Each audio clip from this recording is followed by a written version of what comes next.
नमस्कार नमस्कार, मेरा नाम है राजीव कुमार ओझा, JNR के भी, और मैं हूं इस वक्त एडवोकेट प्रदीप नाम्बियार जी के साथ। प्रदीप जी नमस्कार। नमस्कार सर, नमस्कार। और प्रदीप जी और मैं, हम दोनों कहाँ हैं? नेशन नाउ पर, और नेशन नाउ हमेशा हमेशा आपके साथ। आप सब लोगों को जय हिंद, जय महाराष्ट्र, जय भवानी, जय शिवाजी, वंदे मातरम। वंदे मातरम। भारत माता की जय, जय हिंद। आप सबको अस्सलाम वालेकुम, सत श्री अकाल, good evening to all our viewers in China, ni hao, to all our viewers in Japan, konnichiwa, Pradeep ji. Abariyako Jumbo to our viewers in East Africa, South Africa, the continent of Africa, wherever they speak Swahili. Wonderful, absolutely wonderful. So Pradeep ji, the Japanese Prime Minister resigned. Yes.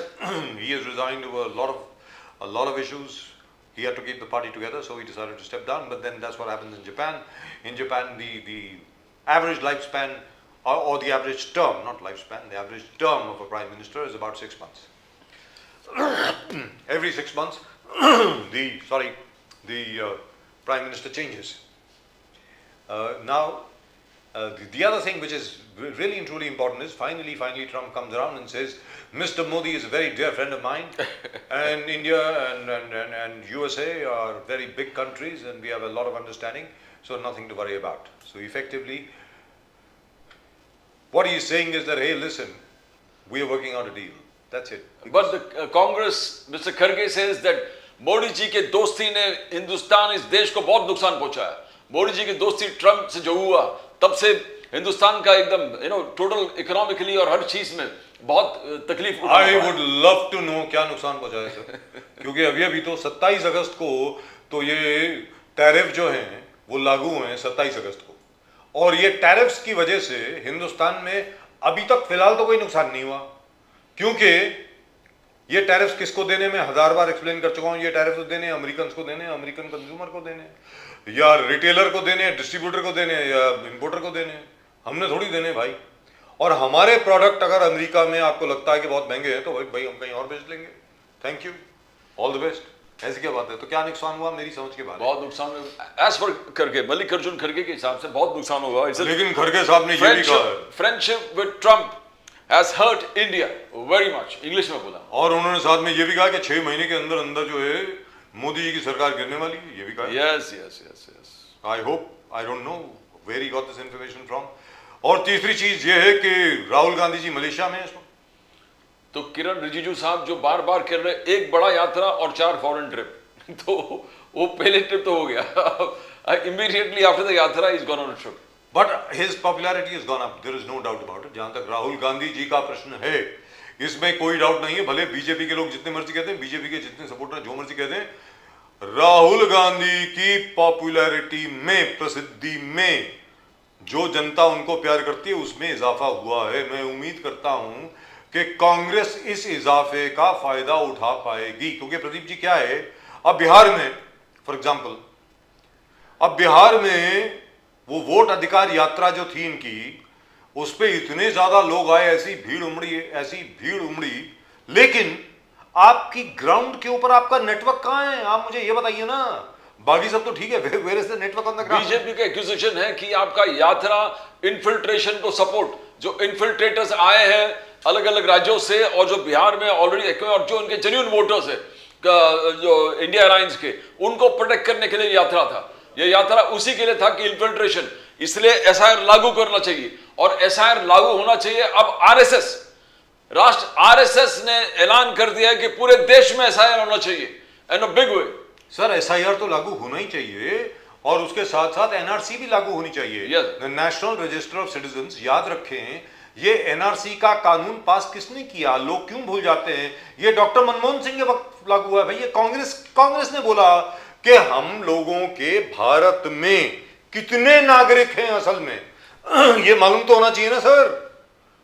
अब हर एक के पास, जिसके पास आधार card है, जिसके पास pan card है, वो भारत का नागरिक हो गया। At the moment we really don't know what is the strength, but let's go straight to the most important leadership lesson from Narendra Modi ji. Party delegation के जो मीटिंग है उसमें लास्ट रो में जाके बैठे जी प्रधानमंत्री मोदी जी। लास्ट रो जो उनके मीटिंग्स थे एमपीज के और एनडीए के बैठक थे, उसमें लास्ट रो में जाके बैठना। प्रशिक्षण शिविर, मैं भी कार्यकर्ता हूं, भले प्राइम मिनिस्टर हूं, मैं कार्यकर्ता पहला हूं। एक उत्तम उदाहरण, शायद लोग कहते हैं कि जबरदस्त उदाहरण लीडरशिप के बारे में दिए। Prime Minister Modi. Let's go straight to our guests. I think we've got three very, very important guests indeed. We've got Shailesh Pandey ji with us. Shailesh Pandey ji, namaskar. नमस्कार। बड़े दिनों के बाद दिख रहे हैं सर। हर हर महादेव, क्या हाल है सर? अपना अनम्यूट कीजिए ना फोन को, शैलेश पांडे जी। अनम्यूट ही है। Yes, yes, अब आ रही है yes. आवाज। Thank you very much for joining us sir, great pleasure. Pande ji Mukesh घूमते गांधी घूमते साहब, हम देखे हर गणेश मंडल में गए शायद। मुकेश गांधी साहब नमस्कार। नमस्कार। And where is my dear friend mister Gopal Tiwari? I saw him, अभी नहीं है वो, क्या हो गया? कहाँ गए? अरे गोपाल तिवारी जी कहाँ हैं भाई? Will someone tell me where is Mr. Gopal Tiwari?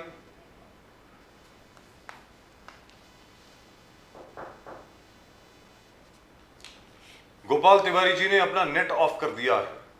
शायद शैलेश पांडे जी और मुकेश गांधी जी को देख करके उन्होंने कहा कि मुझे नहीं आना है शो में, मुझे मालूम नहीं है, लेकिन हम उम्मीद करते हैं कि गोपाल तिवारी जी will honor us with his presence because we have not seen him for a long time. तो शैलेश पांडे जी 6 महीने में आपकी सरकार गिरने वाली है सर, बताएं शैलेश पांडे जी। खड़गे साहब बोलते हैं 6 महीने में आपकी सरकार गिरने वाली, बोलिए सर। पांडे जी, शैलेश पांडे जी आपको आवाज आ रही है? Why can't Shailesh Pandey ji hear me and why can't I hear him? Can somebody tell me please?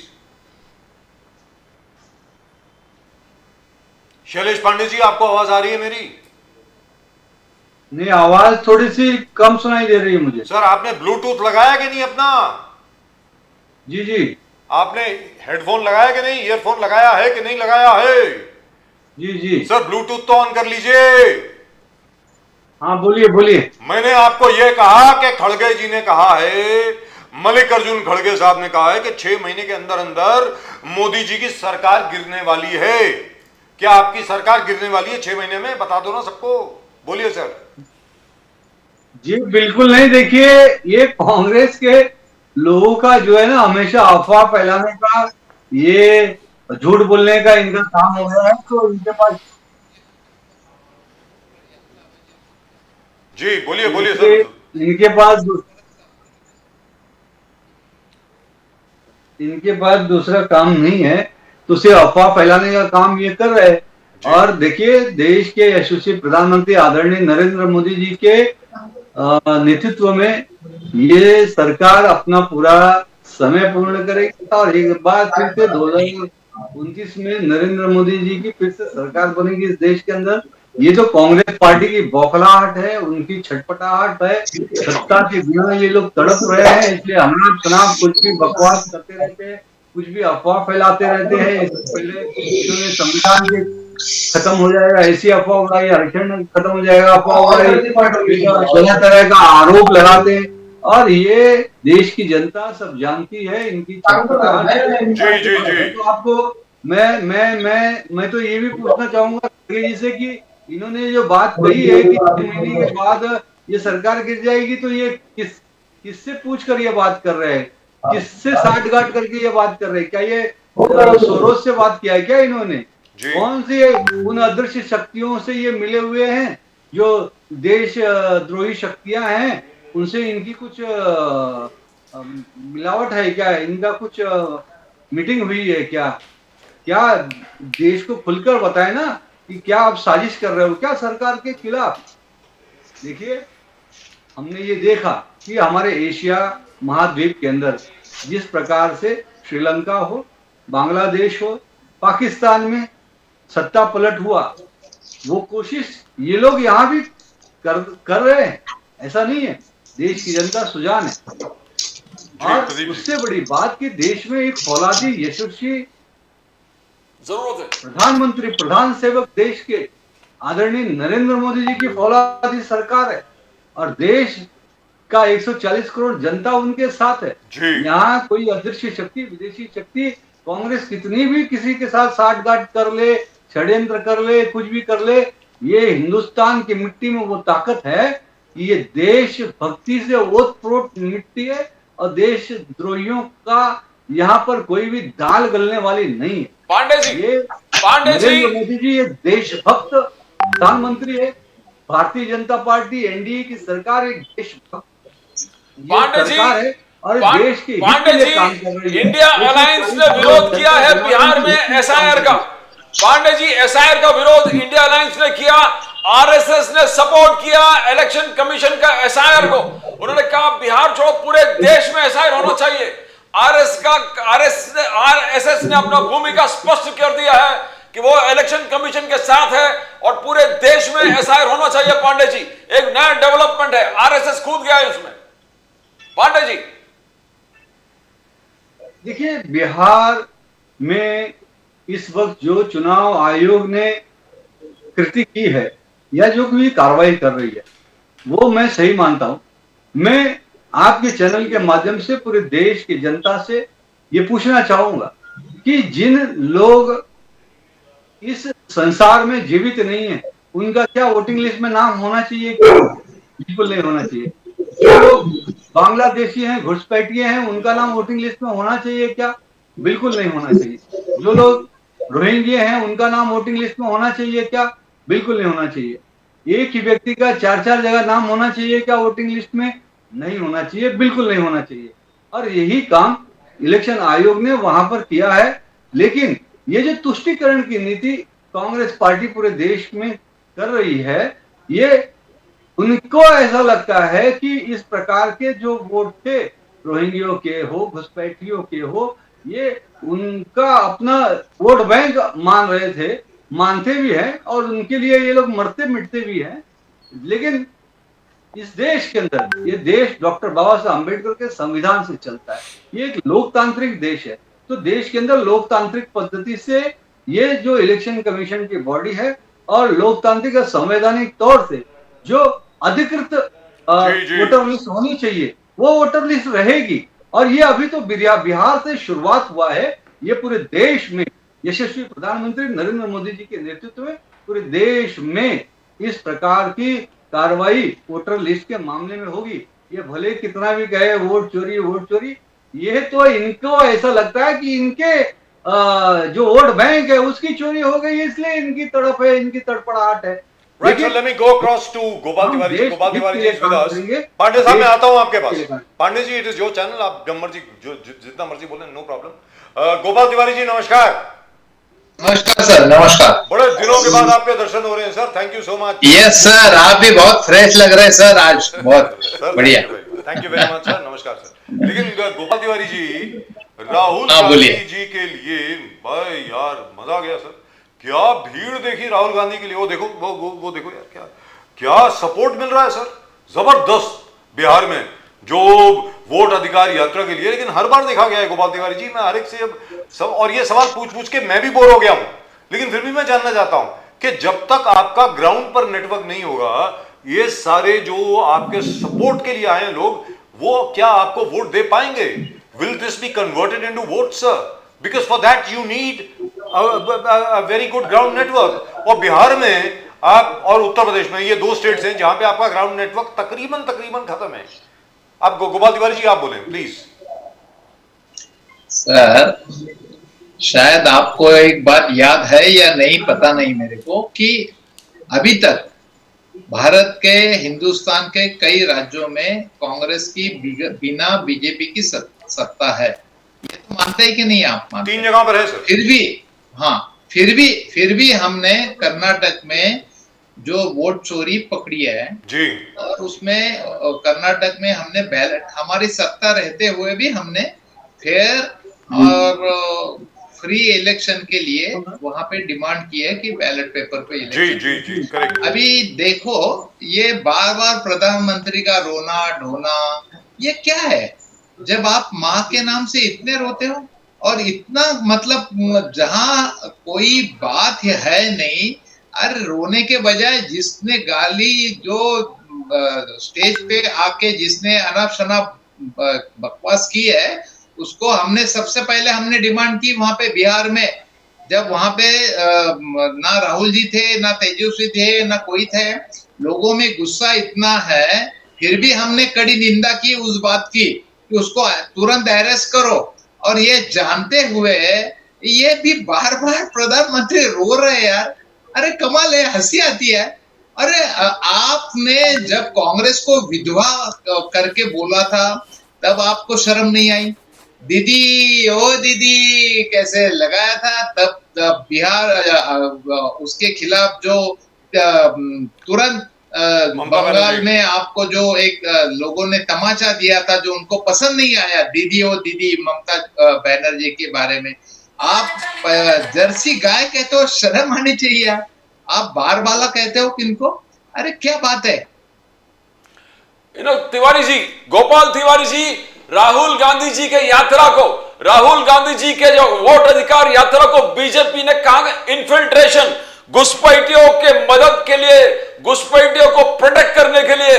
Bihar चुनाव में आपका बहुत बड़ा वोट का हिस्सा घुसपैठिया है, उनको प्रोटेक्ट करने के लिए राहुल गांधी जी ने वोट अधिकार यात्रा लिया, तेजस्वी पूरे इंडिया अलायंस तेजस्वी यादव के साथ। कितने सच्चाई है वो मोदी जी का कहना, घुसपैठियों के खिलाफ लड़ाई जारी एकदम टोटली रहेगा।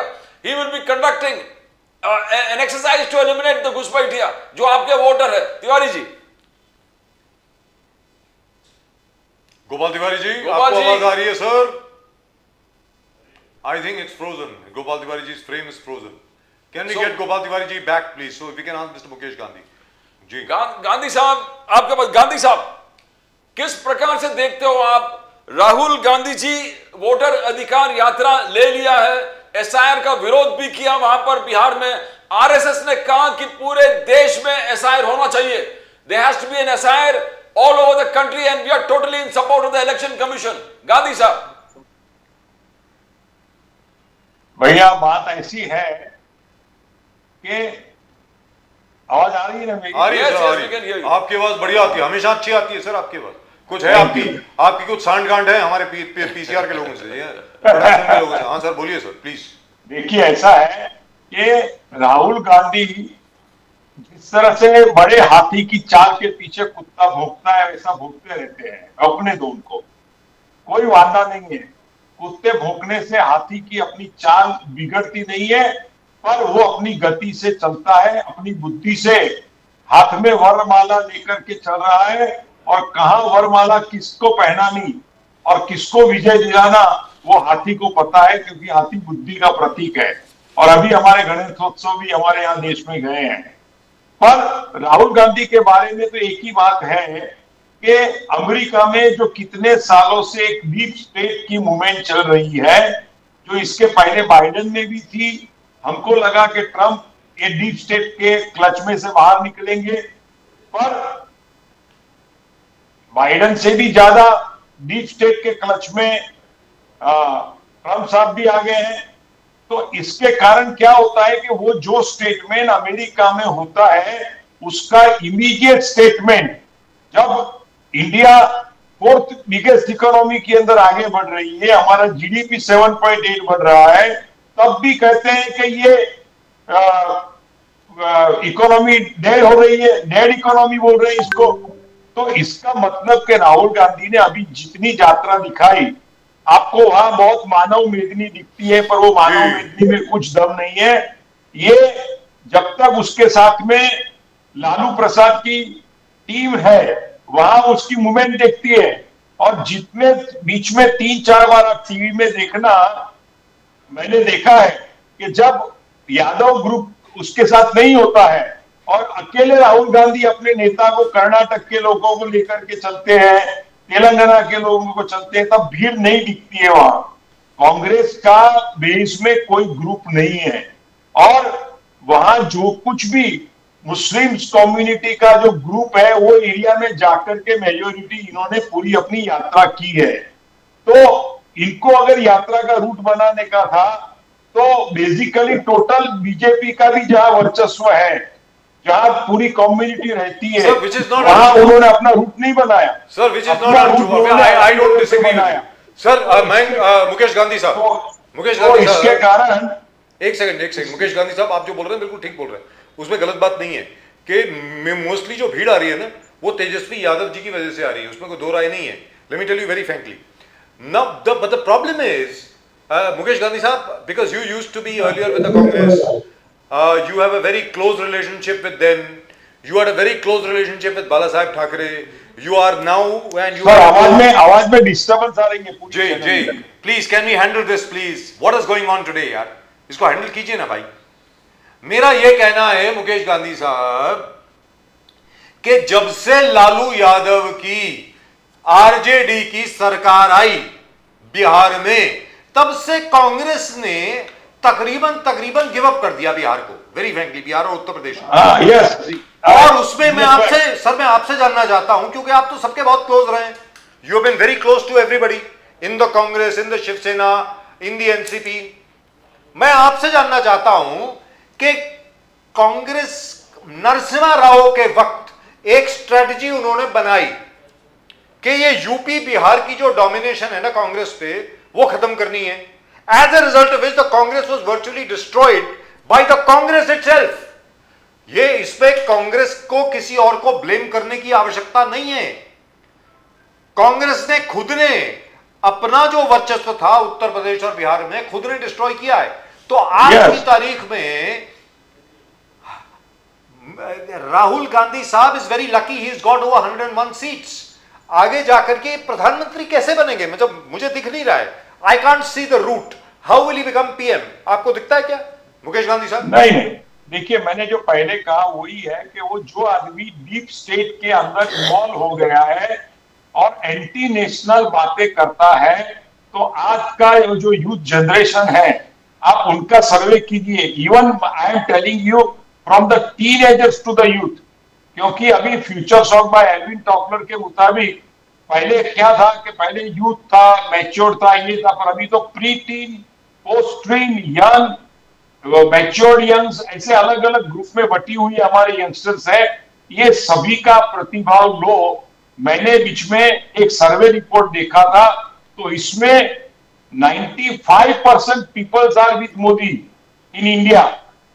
अब द इंटेलेक्चुअल्स से ज्यादा भी ये टीनेजर्स और यंगस्टर्स के ग्रुपों का।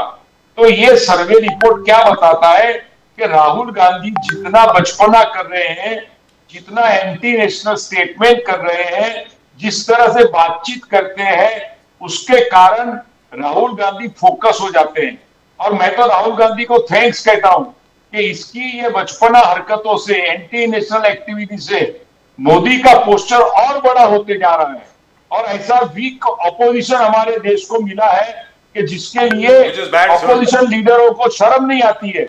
और दूसरी तकलीफ क्या है कि ये डीप स्टेट में खाली अभी कांग्रेस नहीं है, इसमें स्टालिन भी घुस गया है। इसके अंदर उद्धव ठाकरे, जो हमारे हिंदू हृदय सम्राट बाला साहेब ठाकरे के लड़के थे, उनके असूल थे, उनको छोड़ करके वो भी डीप स्टेट में चले गए। और शरद पवार साहब तो डीप स्टेट के पहले से ही एजेंट है। तो ये सब लोग मिलकर के मोदी का रथ आगे बढ़ने को रोक रहे हैं, पर उनको पता नहीं है कि अभी देश एक ऐसी प्रगति की ओर चला जा रहा है, ऐसे फोर्स में आगे बढ़ रहा है कि अभी जो प्रजा मत है, जो ट्रंप ने चाहा था कि मैं बांग्लादेश में जो कर सका वो इंडिया में करूंगा, भारत में करूंगा, तो वो सपना देखता है। अमेरिका बिखर जाएगा, पर भारत अभी बिखरने वाला नहीं है। So let me go across to Shailesh रोशनी जी जबरदस्त है। जी मुकेश गांधी साहब, we'll discuss that in a moment.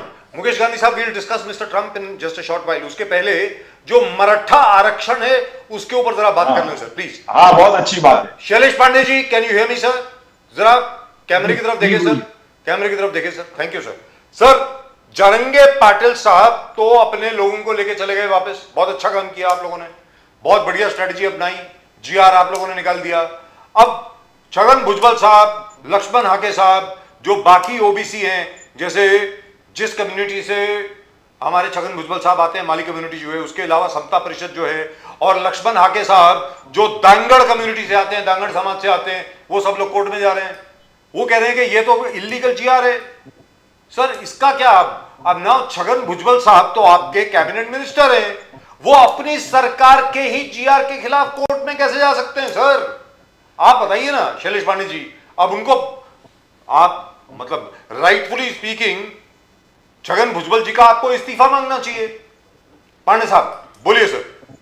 देखिए, सबसे पहली बात तो यह है कि हमारे मुख्यमंत्री महाराष्ट्र के आदरणीय देवाभाव देवेंद्र फडणवीस जी ने स्पष्ट रूप से सभी को ये बात बताई है कि मराठा आरक्षण का जो जीआर महाराष्ट्र सरकार के द्वारा दिया गया है, उसके द्वारा मराठा समाज को जो आरक्षण मिलेगा उससे मराठा समाज में बहुत ही खुशी प्राप्त है, और साथ ही उससे किसी भी प्रकार का ओबीसी के आरक्षण को कोई भी हानि नहीं पहुंचेगी, कोई भी किसी भी प्रकार से उसको जरा भी कोई भी तकलीफ नहीं होगी।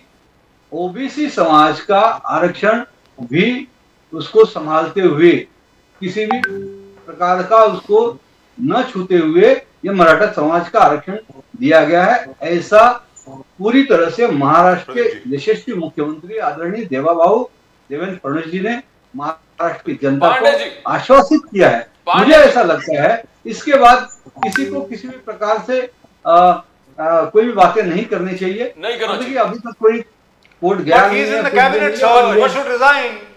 Sir, he is in the cabinet. There is something called collective responsibility of the cabinet. वो तो कैबिनेट में है ना सर, अपने छगन भुजबल साहब, और छोटी पोस्ट पे तो नहीं है। He is a cabinet minister. Sir, हमारी पार्टी के नेता है। हाँ सर, उनको रिजाइन करना चाहिए। He should resign. नहीं। If he is unhappy, करना चाहिए। सर कैसा? क्यों रिजाइन करना चाहिए? Sir, he is against the GR pass by his own government. Sir, आपकी सरकार ने GR पास किया है। He should stand by the GR. Sir, Mukesh Gandhi sir, Bhujbal ji के बारे में, हमारे स्टैंड के बारे में 2 मिनट मुझे दीजिए। Sir, 1 second. भुजबल साहब is a very dear friend of mine. He has been a friend of mine since 1993. मेरे बहुत अच्छे दोस्त हैं सर। मैं वो यारों के यार हैं। सर मुझे मत बताइए सर, प्लीज। भुजबल साहब का जहां तक प्रश्न है, मेरा सिर्फ एक कहना है, आप सरकार में हैं। पांडे जी कोई और शो में है सर? आप वहां पे एक अलग शो चल रहा है तो बता दीजिए सर। बोलिए, नो प्रॉब्लम। पांडे जी, मेरा यह कहना है कि सरकार में जो भी होता है सर, उसकी एक सामूहिक जिम्मेवारी होती है सरकार के प्रति। अगर भुजबल साहब जीआर को लेकर के ना खुश हैं तो सर वो देवेंद्र फडणवीस साहब के साथ बैठ जाए ना और बता देंगे यार ये गलत किया है। ऐसे पब्लिक में आकर के बोलने का क्या मतलब है सर? मैं आपसे पूछ रहा हूं पांडे साहब, ये तो गलत है सर, वेरी फ्रैंकली, ये प्रोटोकॉल के खिलाफ है। आप बताएं। देखिए मुझे लगता है छगन भुजबल जी भी एक वरिष्ठ नेता है महाराष्ट्र के और वरिष्ठ मंत्री हैं, और जो भी बातें रहेगी मुझे इस बात का पूरा भरोसा है कि वो इस सभी लोग इस विषय पर मुख्यमंत्री आदरणीय देवेंद्र फडणवीस जी से बात करेंगे, और देवेंद्र जी भी सबको बैठकर बात करेंगे। पांडे जी को फडणवीस जी तो खुशियां मना रहे हैं मराठा एजुकेशन की विक्ट्री पर। जिस प्रकार से 40 से 50 करोड़ एक ही दिन में खर्चा किया है एडवर्टाइजमेंट में। पूरे यूबीटी उद्धव बाला साहब ठाकरे, संजय राउत का कहना है कि 50 करोड़ एक दिन में एडवर्टाइजमेंट में खर्चा करना। छत्रपति शिवाजी महाराज और देवा भाव ने आदर जिस प्रकार से, तो क्या ये जरूरी था? क्या 50 करोड़? तो ऑपोजिशन का कहना है कि ये काले धन, ब्लैक मनी, कॉन्ट्रैक्टर और क्रिमिनल जितने सब मिलकर पूरे 50 करोड़ का पैसे का इंतजाम करके होर्डिंग लगा दिया। एक दिन में इतना एडवर्टाइजमेंट असंभव। और नाम कहां से आया पैसे, किसी का नाम नहीं। देवा भाव का इतना पब्लिसिटी एक दिन में। पांडे जी नहीं, तो मैं ये पूछता हूं कि यूबीटी के और कांग्रेस के इनके भी बहुत सारे होर्डिंग्स लगते हैं पूरे महाराष्ट्र में, पूरे देश में, तो वो भी क्या वो जिनके पास से ये बात कर रहे हैं क्या उनके पास वो क्रिमिनल्स और ठेकेदारों के पास ये बैनर लगाते हैं क्या? वो बैनर लगाते हैं क्या? ये सारी बेबुनियाद बातें हैं। मैं इसको बिल्कुल भी मान्य नहीं करता हूँ और मैं मानता भी नहीं हूँ।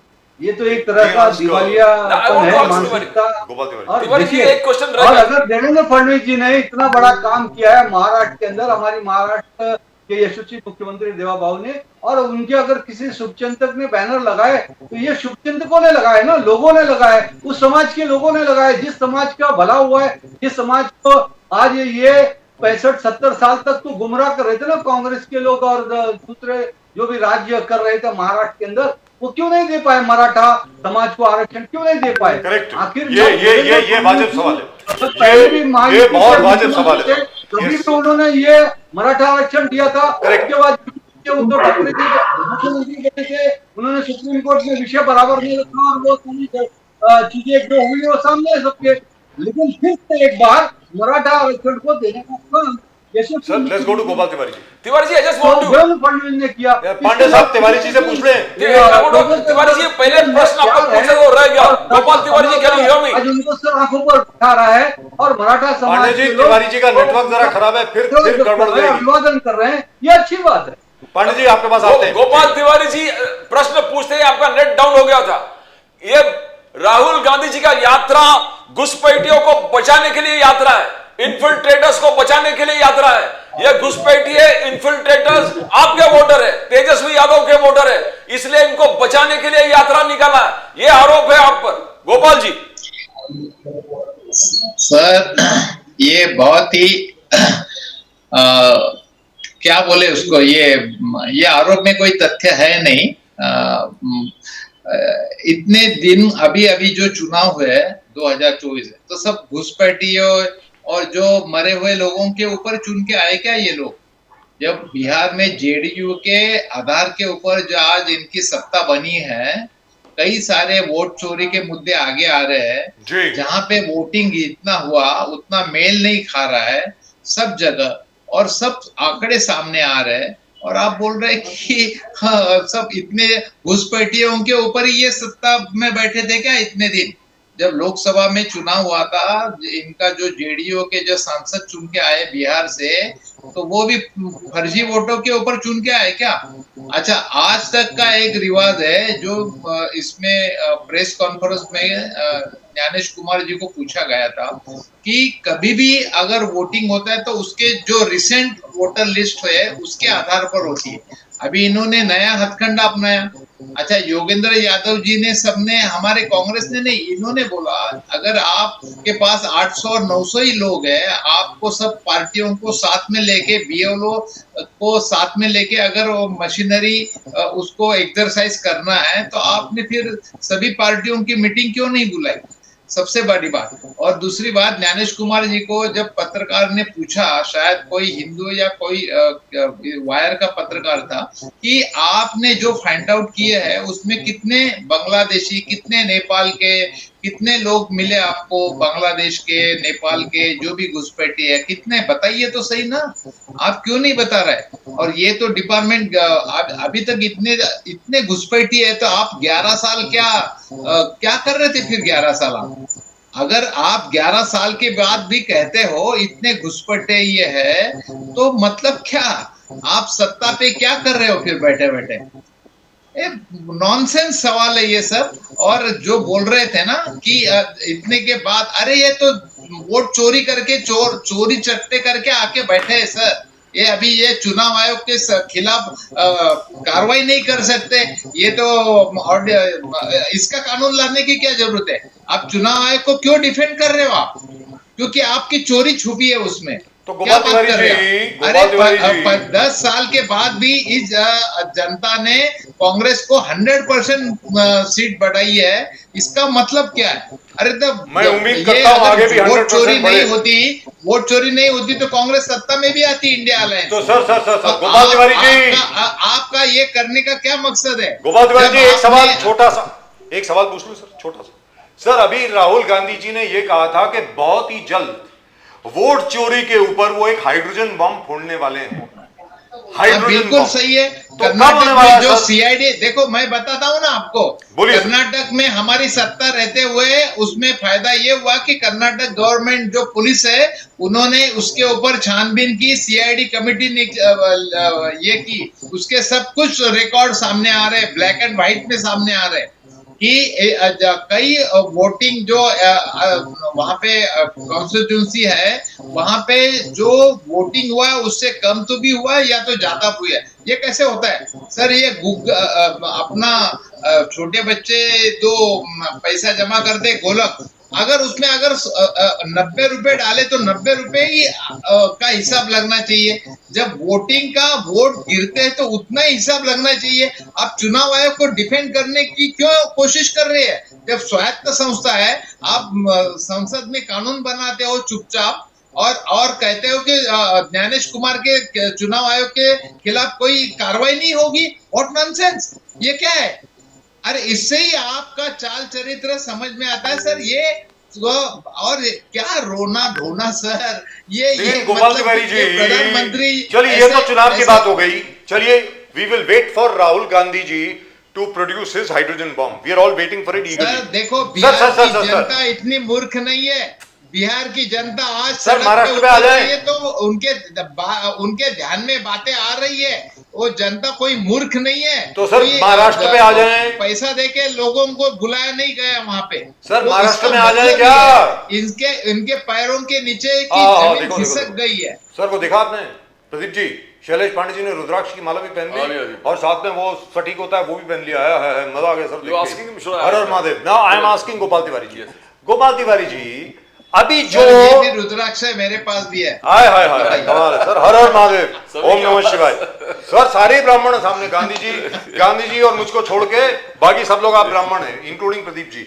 सर मैं आपसे जानना चाहता हूँ। सर रुद्राक्ष है ना दिखावे की चीज नहीं है, रुद्राक्ष हमेशा अपने अंदर रखनी चाहिए। अच्छा अच्छा, चलो ठीक है, आगे से सर आगे से याद रखेंगे, देखो, आगे से ईश्वर याद साथ रखेंगे देता है, सत्य पालन करने वालों को ईश्वर साथ देता है जी। ये तो भी सर आप ये भी बता दीजिए कि अभी जो मराठा आरक्षण को लेकर के एक सरकारी अध्यादेश जो निकला है उसके ऊपर भुजबल साहब बोल रहे हैं कि वो कोर्ट में जाएंगे। अब भुजबल साहब इज अ कैबिनेट मिनिस्टर, तो sir how can a cabinet minister go to the court against his own GR? Gopal Tiwari ji बिल्कुल सर। जरा मैं आपसे अभी पूछ रहा हूं। आपने शैलेश जी को यही सवाल आपने पूछा था तो वो जवाब नहीं दे पाए। अगर वो तो सत्ता पक्ष बताएंगे, अगर आप में मेलजोल है नहीं तो क्या करे सर? ये तो दूसरों की पार्टियों को तोड़ने फोड़ने की जरूरत क्यों पड़ी आपको?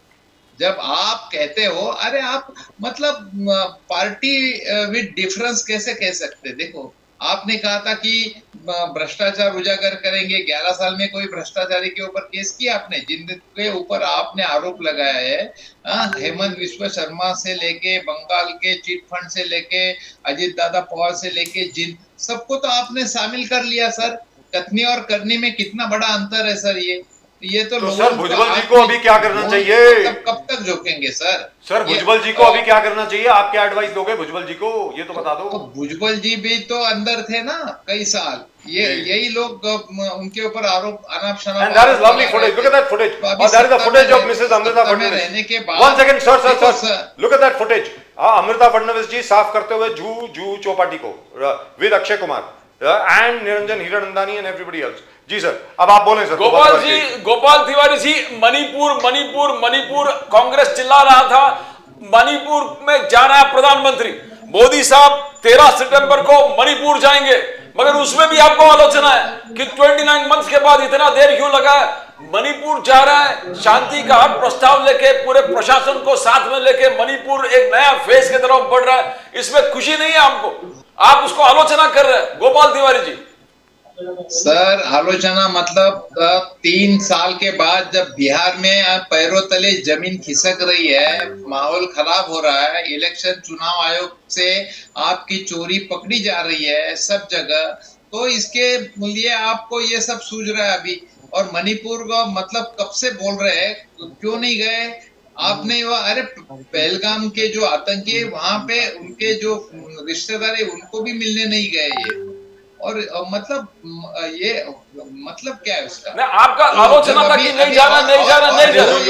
मुकेश गांधी साहब 3 घंटे का तो देखो, मणिपुर में ये कब बोले थे?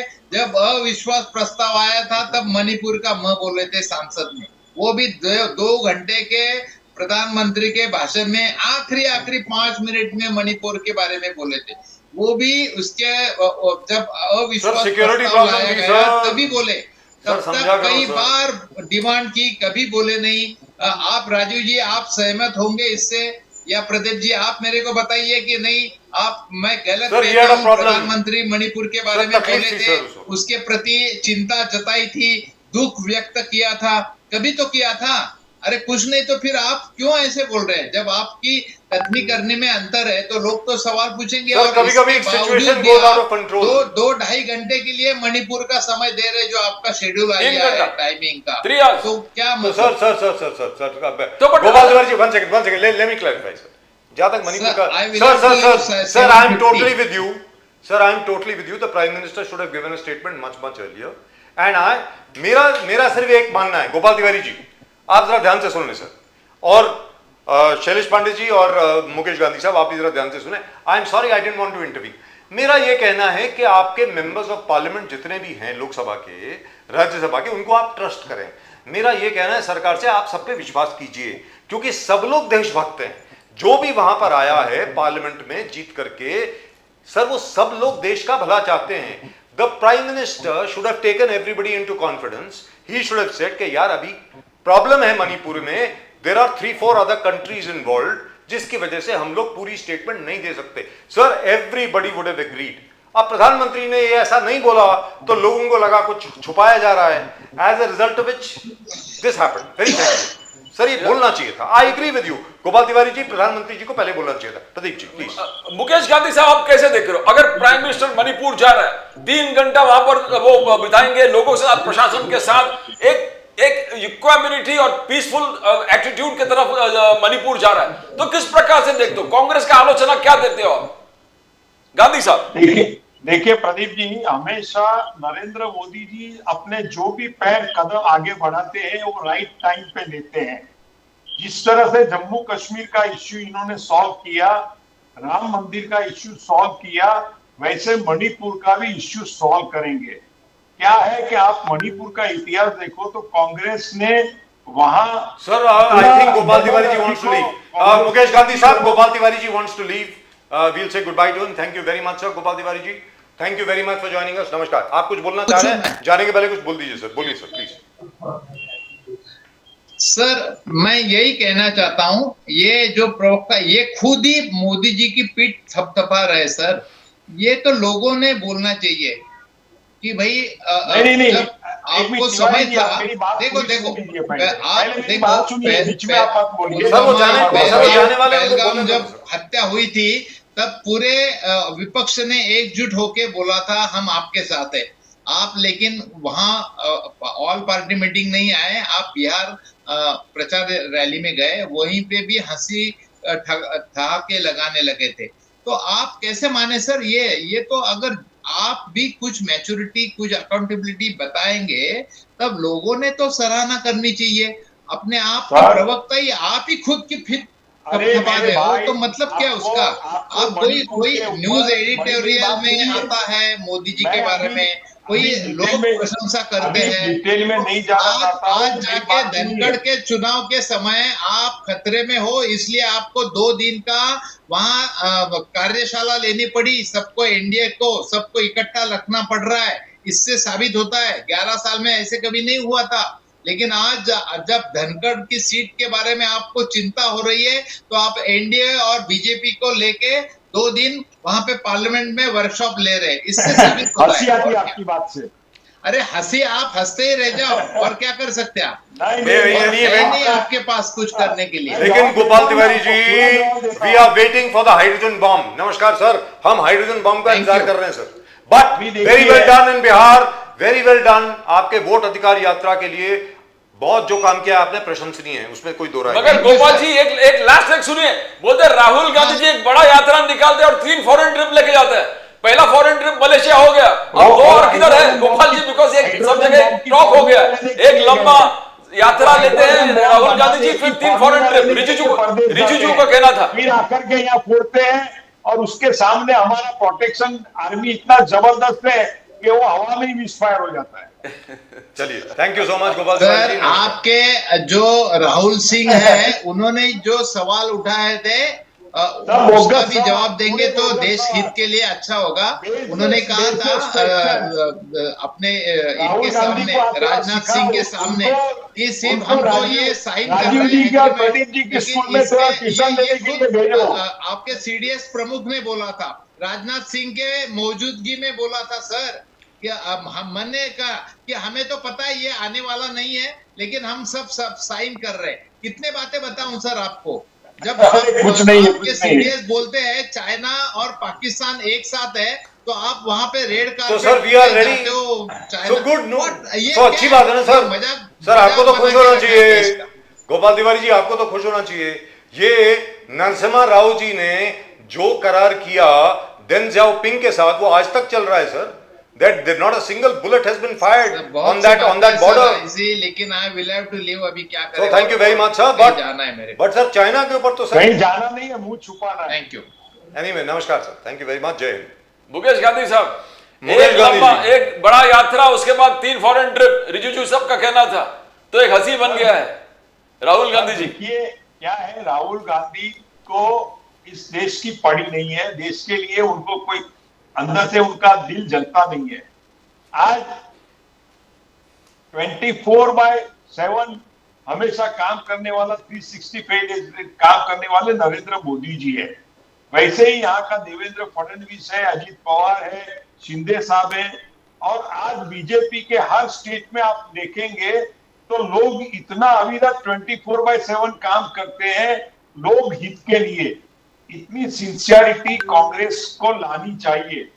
आज ये लास्ट रो में बैठ के भी दिखाते हैं कि मैं एक कार्यकर्ता हूं, जैसा प्रदीप जी ने बताया. और ये जो है रवि किशन ने इसकी फेसबुक के ऊपर पब्लिसिटी की. हर एक ने किया सर, सिर्फ रवि किशन ने नहीं. आपको सिर्फ रवि किशन याद आ रहा है. हाँ बोलिए सर, बोलिए. But Modi ji has always been like that. कोई नई बात नहीं है मोदी जी के लिए. नहीं, जब मोदी जी गुजरात के सीएम थे, आपको याद होगा, मुझे अभी तक याद है, गुजरात के जब सीएम थे, उनकी सेकंड टर्म थी, मुझे याद है, उनकी सीएलपी की मीटिंग थी सर गुजरात असेंबली में. He was the chief minister. He sat in the last row, final row में बैठे थे पीछे. उन्होंने ये कहा था, और तो और छोड़िए, बच्चों की जब एक मीटिंग ले रहे थे, उन्होंने कहा कि मैं बच्चों के साथ बैठूंगा. सर सीढ़ियों में बैठ गए थे. किसकी बात कर रहे हो सर आप? सर ये मोदी है. सर ये मोदी जी है. इनका मुकाबला नहीं है. और लीडरशिप का उत्तम उदाहरण है क्या मुकेश गांधी साहब? आप जो बोल रहे हैं, क्या लीडरशिप का उत्तम उदाहरण नहीं है कि एक प्रधानमंत्री जाके लास्ट रो में बैठना? बोलिए बोलिए मुकेश गांधी साहब, बोलिए. कि राहुल गांधी को आपकी और प्रदीप जी की क्लास लेनी चाहिए और थोड़ा एजुकेट होना जरूरी है उनको. सर राहुल गांधी जी बहुत सभ्य आदमी है. मैं आपको बता दूं, he is a very nice person. He has terrible advisers. आसपास जो उनके सलाहकार है ना सर, वो आपके लिए काम करते हैं, आपके लिए और बीजेपी के लिए. शैलेश पांडे जी जो बड़े आराम से अपनी मुंडी नीचे किए हुए हैं. ये केसी वेणुगोपाल हो गए, आपके जयराम रमेश हो गए, ये अंदर से सब बीजेपी वाले हैं. बहुत पुराना मैं इनको जानता हूं. ये सर ये इंश्योर करेंगे कि मोदी जी की अगली टर्म भी, और इस बार 350 सीट लेकर के आएंगे मोदी जी. ये भी देख लेना. मुकेश गांधी साहब, अगर आप हमको बताइए, पूरे महाराष्ट्र में चर्चा है अजित पवार जी और वो आईपीएस ऑफिसर अंजलि कृष्णा, जिस प्रकार से उनको धमकाया, क्या यह शोभा देता है? ये प्रशासन के लोगों को इस प्रकार से दबाव में लाना पूरे महाराष्ट्र में चर्चा का विषय बन गया है. कैसे देखते हो मुकेश गांधी साहब आप? देखिए, अजीत पवार जी का वॉइस है ना हमारे राजीव के जैसा और अमिताभ के जैसा जबरदस्त है. उसने उनको धमकाया नहीं है, उन्होंने अपने आवाज में उनको खाली इंक्वायरी की और उसमें पूरे वहां के जो लोग थे उसने उसको मिसफायर किया हुआ है. बाकी अजीत पवार का वो नेचर नहीं है. बेसिकली वो हमेशा मेरे सामने मैंने देखा है कि कई बार कोई अधिकारी लोग ऐसा अपना मतलब की बात लेके आते हैं अपने वेस्टेड इंटरेस्ट से. Quite right sir. तो उनको divert on this one she was right. Mukesh Gandhi साहब please don't try to cover up. Anjana Krishna ji was absolutely right. वो लैटराइट की चोरी कर रहे थे वहां से. वो लैटराइट जो है आपको, आप जैसे जानते हैं, रोड्स के बनाने में काम आता है, और साथ में सिलिका, दैट इज सैंड. और जो सैंड माफिया महाराष्ट्र में कैसी है आपको मालूम है सर. वो अब क्या कर सकते हैं sir. But anyway, Ajit Dada Pawar later on I believe he apologised to her and he also told her that I am very proud of what you have done. This is what Ajit Dada Pawar actually told Anjana Krishna ji. Anjana Krishna ji जो Kerala cadre से आई हैं और बहुत अच्छी officer हैं sir. I don't know whether you know about this कि उनकी माता जी जो है ना, उनकी मदर जो हैं, वो कोर्ट में टाइपिस्ट हैं सर. और उनके फादर जो हैं वो एक कपड़े की दुकान चलाते हैं छोटी सी. ये यूपीएससी के एग्जाम दे करके ये लड़की जो है बहुत होनहार है. लेकिन सर मैंने आपको, हम बार बार फुटेज दिखा रहे हैं. Look at Amruta Fadnavis, look at dedication. Sir dedication देखिए आप.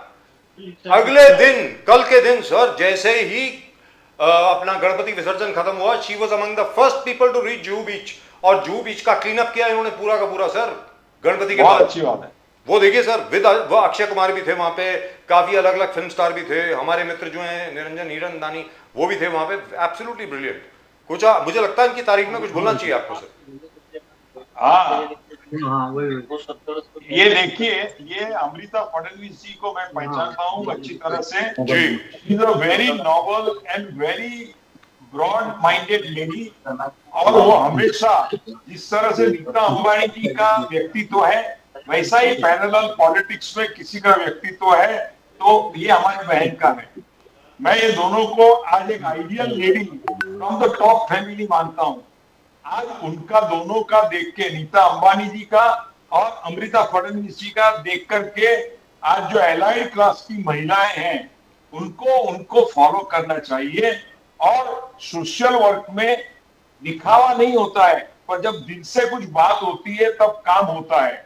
आज जब उन्होंने जूहू बीच के ऊपर क्लीनिंग का काम किया तो पहले उन्होंने आयोजन किया होगा, कल सबको इनवाइट किया होगा जी, जी। और पूरा ऑर्गेनाइज किया होगा, तो ये लगन होती है तो काम होता है। ये all the elegant ladies of the Maharashtra और मुंबई और इंडिया की लेडीजों को नीता अंबानी और अमृता फडणवीस से सीखना चाहिए। वंडरफुल। शैलेश पांडे जी आरएसएस ने क्लियर कट किया, उन्होंने कहा कि हिंदवी, भारतीय और सनातन सब सेम है, आप उसको डिफरेंशिएट मत कीजिए, वो अलग अलग नहीं है। बिकॉज भगवा आतंकवाद के बारे में बोला तो बोला, भगवा आतंकवाद के बारे में नहीं बोला, हमने इसके बारे में बोला। तो आरएसएस का क्लियर स्टेटमेंट है, ये सब एक ही है। आप किसी पे आरोप लगाते हो तो सब पे आरोप लगाते हो, हिंदवी, भारतीय, सनातन सब एक ही है। पांडे जी,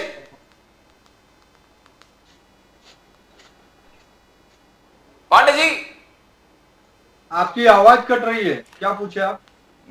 अच्छा, मोहन भागवत जी ने कहा है, जो बीच में चल रहा था हिंदू आतंकवाद, भगवा आतंकवाद, फिर दिग्विजय सिंह ने बोला कि हमने भगवा को नहीं बोला, हमने सनातन को बोला, फिर शिंदे जी ने वही बोला, एक ना दूसरे सुशील कुमार शिंदे जी ने कुछ और बोला कि हमने भगवा आतंकवाद नहीं हो सकता है, सनातनी। तो किस प्रकार से मोहन भागवत जी ने कहा सब एक ही है, भारतीय भी एक ही है, हिंदू भी एक ही है, सनातन भी सब एक ही है, इसमें कोई बदलाव नहीं है, सब एक ही है। किस प्रकार से देखते हो आप? जी, मोहन भागवत जी ने बिल्कुल सही कहा। और देखिए, ये देश, ये धरती, ये भारत माता, ये सदियों से ये मातृभूमि है, पुण्य भूमि है, और ये भारत भूमि है, सनातन की भूमि है, हिंदुओं की भूमि है। तो फिर वो हिंदवी हो, भारतीय हो, हिंदू हो, ये सबका मतलब एक ही है। क्योंकि इस धरती पे आदि काल से सनातनी और हिंदू ही तो रहते आए हैं। आज भी अगर आप देखेंगे इस देश के अंदर जो अपने आप को मुस्लिम कहते हैं, उनके भी आप 4-5 पीढ़ी पहले चले जाए तो वो पता चलेगा कि वो भी, उनके भी परदादा सनातनी ही थे। और ये बात मैं ये देख रहा हूँ कि बहुत तेजी से हिंदुस्तान के अंदर बहुत सारे लोग एक्सेप्ट कर रहे हैं, मान रहे हैं, और वो न्यूज चैनलों के माध्यम से हो, सोशल मीडिया के माध्यम से हो, वो इस बात को स्वीकार कर रहे हैं। तो इस परिदृश्य में मैं आदरणीय मोहन भागवत जी, जो हमारे सरसंघचालक है, उनकी बात को मैं पूरी तरह से हम स्वीकार करते हैं, और ये तो सत्य है, इसमें जरा भी लेश मात्र भी। लेकिन शैलेश पांडे जी, ये बात तो बिल्कुल ठीक है, आपकी बात बिल्कुल ठीक है, मैं मानता हूं। मोहन भागवत जी तो ये शुरू से बोल रहे हैं, मैं उम्मीद करता हूं कि लोग मोहन भागवत जी की बात भी मानेंगे। लेकिन सर आप ये बताएं, आरएसएस का शुरू से, राष्ट्रीय स्वयंसेवक संघ का शुरू से ये मत रहा है कि आखिर में आरक्षण जो है वो कभी ना कभी हमें खत्म करना होगा। आरक्षण जो है वो सिर्फ और सिर्फ आखिर में इकोनॉमिकली बैकवर्ड सेक्शन जो है, आर्थिक व्यवस्था से जो लोग कमजोर हैं उन्हीं के लिए होना चाहिए, ऐसा आरएसएस का फाइनल गोल है। सर वो कब अचीव होगा? क्योंकि अभी क्या है कि एक साजिश ही चल रही है, very frankly this is my opinion, हो सकता है कि मैं गलत हूं। अभी कांग्रेस के गोपाल तिवारी जी चले गए, मैं उम्मीद कर रहा था कि वो रहेंगे। सर क्या है कि सबसे पहले क्या किया, कास्ट बेस्ड सेंसस करो, कास्ट बेस्ड सेंसस होना चाहिए, कास्ट बेस्ड सेंसस होना चाहिए, जातीय स्तर पे आरक्षण होना चाहिए, आरक्षण जातीय स्तर पे वो क्या होना चाहिए, प्रदीप जी क्या बोलते हैं हिंदी में उसको, सेंसस को जनगणना, जातीय जनगणना होनी चाहिए, नंबर 1। फिर उसके बाद तमिल और हिंदी, इन दोनों के बीच में लड़ाई कर दी जाए, मराठी और हिंदी इसके बीच में लड़ाई कर दी जाए। मतलब भाषा के ऊपर आप लड़ा लें, आप जाति के ऊपर लड़ा लें, आप फिर एक एक चीज के ऊपर लड़ा लें। मतलब ये आखिर में ये तो हिंदुस्तान को कमजोर कर रहा है ना सर। मतलब कितनी जगह पे, एक एक जगह पे, और कास्ट में सब कास्ट में भी आप लड़ा रहे हैं। ये क्या है सर, ये बताइए। मतलब ये तो मुझे ऐसा लगता है कि सारे देश में इसके खिलाफ एक कैंपेन चलनी चाहिए, एक आंदोलन चलना चाहिए कि सब लोग एक हैं भाई। क्या है ये? अब आप बताइए सर। शैलेश पांडे जी। बिल्कुल सही राजू जी, मैं आपके विचारों पर पूरा सहमत हूं और मैं आशा करता हूं कि जो भी लोग आपकी इस बात को सुन रहे हैं वो लोग भी आपकी इस बातों से पूरी तरह से सहमत होने ही चाहिए। देखिए, राष्ट्र हम सभी का है। राष्ट्र 140 करोड़ नागरिकों का है, भले वो कोई भी धर्म के हो, मजहब के हो, भाषा के हो, प्रांत के हो, रंग के हो, रूप के हो, कोई भी हो। ये देश हम सब का है और देश सुदृढ़ हो, मजबूत हो तो ये जो जातिवाद है, भाषावाद है, वर्गवाद है, प्रांतवाद है, ये जो वाद है, ये वाद सारे समाप्त होने चाहिए। हमारे दिलों में भारतीयता, हिंदुत्व और हमारी जो सनातन परंपरा है, इसके अलावा कोई भी विचार हमारे मन में आना नहीं चाहिए। अरे हम तो उस विचार के लोग हैं कि हम सिर्फ भारतीयता के साथ साथ हमने तो विश्व बंधुत्व की बात कही, हमने ये राष्ट्रीय एकात्मता के साथ साथ हमने वसुधैव कुटुंबकम की बात कही, हमने विश्व को अपना एक पूरा परिवार माना। और ये विचार वेद माध्यम से, उपनिषदों के माध्यम से, भारतीय दर्शन के माध्यम से ये विचार हमने लाखों साल पहले हमने पूरी दुनिया को दिया।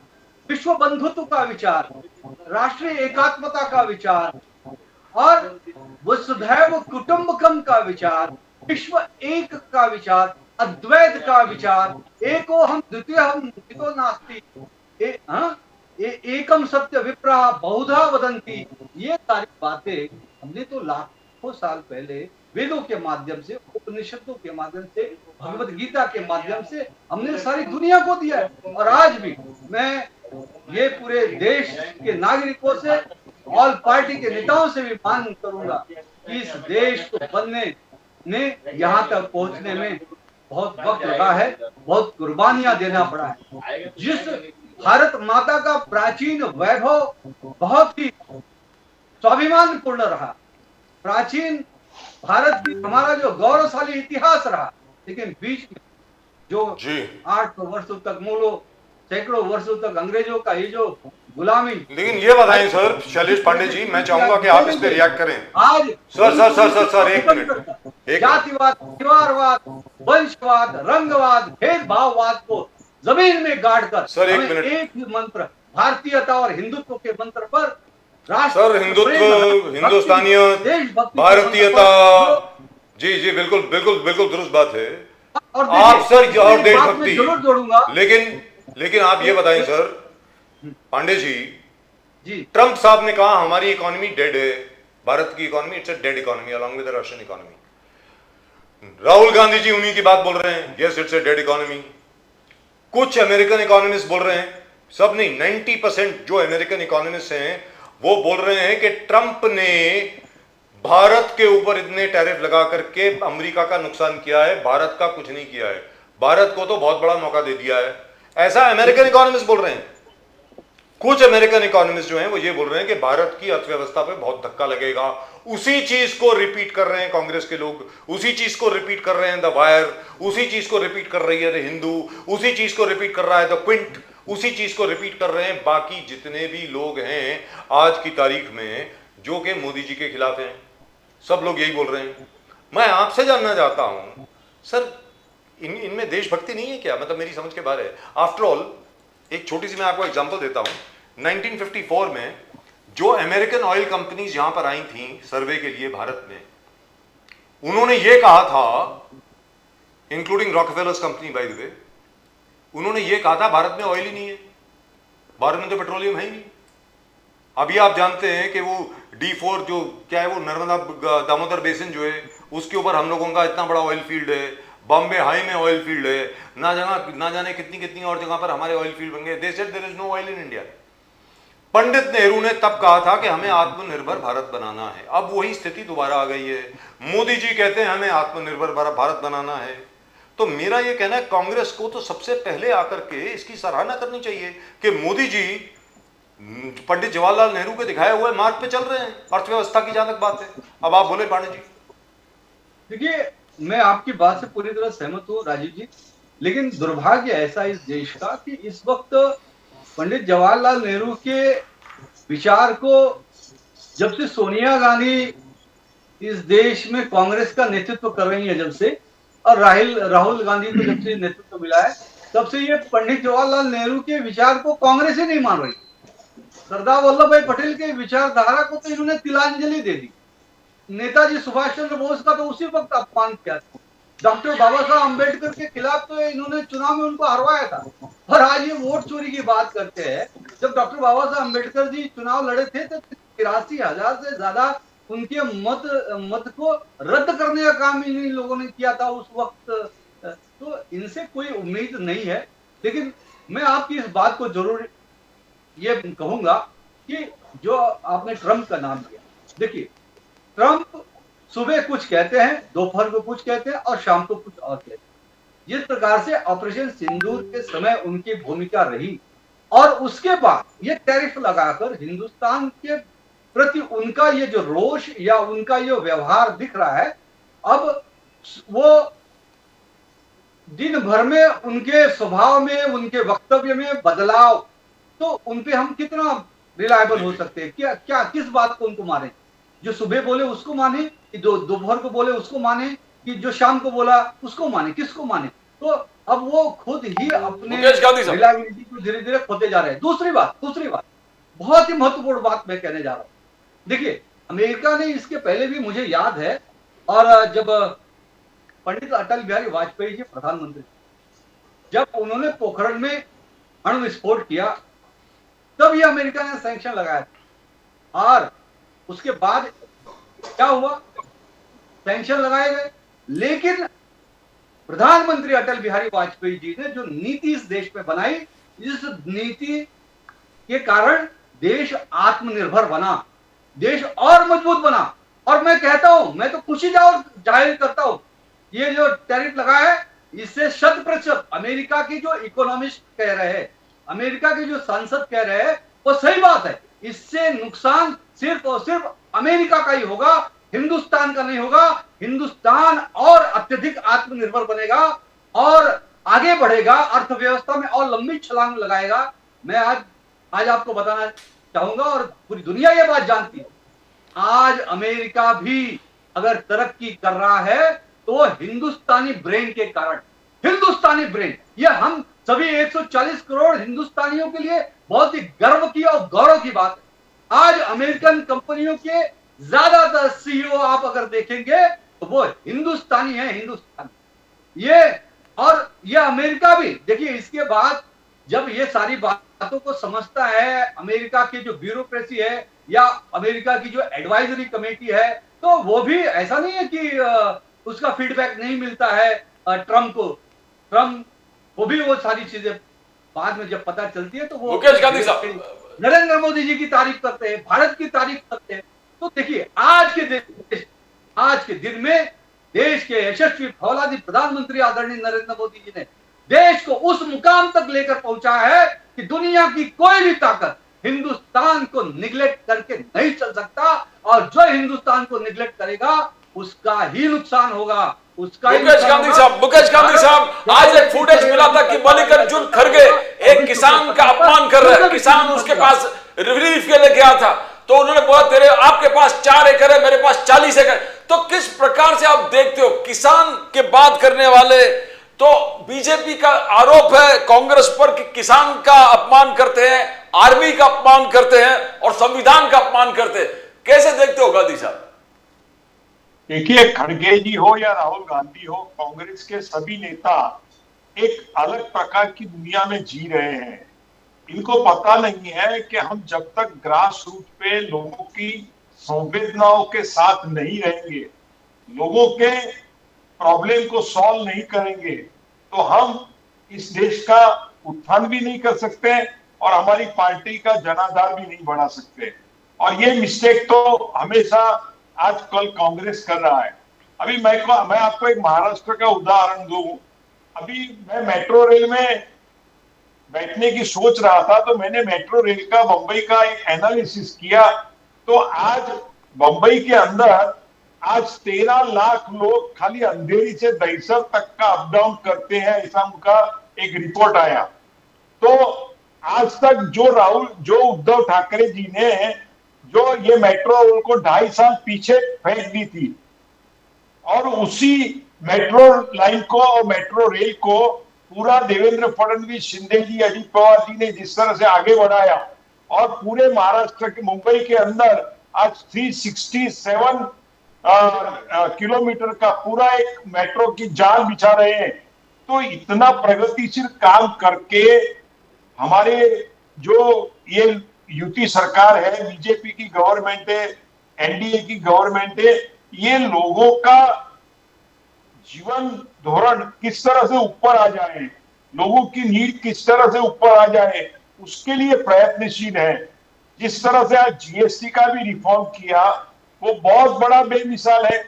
ये इतना जीएसटी का रिफॉर्म करने के बाद में कांग्रेस वाले कहते हैं कि हमारे राहुल गांधी ने कहा था और उसकी क्रेडिट उनको देनी चाहिए। अरे भाई, क्रेडिट ले लो, उसमें कोई हर्जा नहीं है, पर जिस तरह से रिफॉर्म करने की गवर्नमेंट के अंदर ताकत है, वो ताकत का एहसास जनार्दन देखती है और उनको अप्रिशिएट करती है, ये मेरा मानना है। और ये खड़गे जी जो है, वो किसने इसको बना दिया, हो गए पपेट शो थे मनमोहन सिंह के बाद में, अभी खड़गे जी है दूसरे पपेट, और वो चल रहे हैं कठपुतली का खेल। Congress doctor Manmohan Singh was a very good prime देख रहे मिनिस्टर। हैं। Sir, Dr. Manmohan Singh was a very good prime minister. The world situation at that time was terrible, and Manmohan Singh did it very well. He did a very good job in India. इसमें कोई दो राय नहीं है। लेकिन चलते चलते आप लोगों से मैं ये जानना चाहता हूँ, पहले आप बताएं मुकेश गांधी साहब, उसके बाद आखिर में I'll give the last word to Shailesh Pandey साहब। सर, जहाँ तक मोदी जी का प्रश्न है, अभी मणिपुर की बात हुई थी। सर, मणिपुर में जो स्थिति है, मैं आपको क्लियरली बता रहा हूँ, मैं इसके बारे में न जाने कितनी बार बोल चुका हूँ। कांग्रेस के लोग आकर के बार बार मणिपुर मणिपुर मणिपुर करते रहते हैं। Sir, Manipur situation is like a time bomb, let's be very clear. Yes, पहले मोदी जी वहां नहीं जा सकते थे, अब जाकर के स्थिति में सुधार हुआ है, इसलिए मोदी जी का वहां जाना अनिवार्य है। Let's be very clear. Also by the way, just for the information for viewers, mister Modi will be taking an aerial survey of the flood damage in Punjab, so that जो पंजाब स्टेट से डिमांड आई है कि भाई मिनिमम 14,000 करोड़ अभी आप फॉरन release कर दीजिए, अब कितना रिलीज करना है, क्या रिलीज करना है, वो तो because Punjab is already been declared a disaster zone, so they will release it, on that I have no doubt at all. लेकिन आप सर ये बताएं, जिस प्रकार मोदी जी ने, पीयूष गोयल ने और बाकी जो गवर्नमेंट है उसने ट्रंप साहब के वाहियात से वाहियात प्रोवोकेशन के ऊपर रिएक्ट नहीं किया और पेशेंस दिखाई है, मुझको ऐसा लगता है कि बहुत ही जल्द मे बी 4 हफ्तों में, 6 हफ्तों में ट्रंप साहब को जितने भी उन्होंने टैरिफ लगाए हैं हिंदुस्तान के ऊपर, उनको रैशनलाइज करना पड़ेगा, मुझको ऐसा लगता है। आप बताएं मुकेश गांधी साहब। देखिए राजीव जी, ये स्टैंड आपका पहले से ही है। आप लास्ट की 3 वीक की डिस्कशन में आपका यही रवैया रहा है कि ट्रंप साहब को रिवर्ट करना पड़ेगा, और आपकी एनालिसिस के साथ में मैं सहमत हूँ। क्योंकि क्या है, ये नरेंद्र मोदी जी की जो यूएस में जो लॉबी काम कर रही है, उनके अधिकारी वगैरह जो काम कर रहे हैं, वॉशिंगटन डीसी में मेरे कुछ पर्सनल रिलेटिव्स रहते हैं, और वो कुछ वहां के अधिकारियों के साथ में भी कांटेक्ट में है, और वो भी समर्थन कर रहे हैं कि ट्रंप इज मिसगाइडेड, और मिसगाइडेंस में उसने ये सब किया है, और भारत के साथ में उसको कॉम्प्रोमाइज फॉर्मूला पे आना पड़ेगा, और वो जरूर आएंगे। एक बात ये हो गई, और दूसरी बात ये है कि नरेंद्र मोदी जी का एक हमेशा से एक अप्रोच रहा है कि उनके अंदर धैर्य और विजन, पेशेंस एंड विजन इतना जबरदस्त है कि वो जल्दी हर बात को रिएक्ट नहीं करते हैं। आप देखोगे राहुल गांधी कितना बकवास करते हैं, फिर भी वो कभी भी अपना पेशेंस नहीं खोते और अपने विजन के मुताबिक काम करते हैं, इसीलिए उनको इतनी बड़ी सक्सेस मिलती है। जी, शैलेश पांडे जी, आप कुछ कहना चाहेंगे इस विषय में? सर पांडे जी।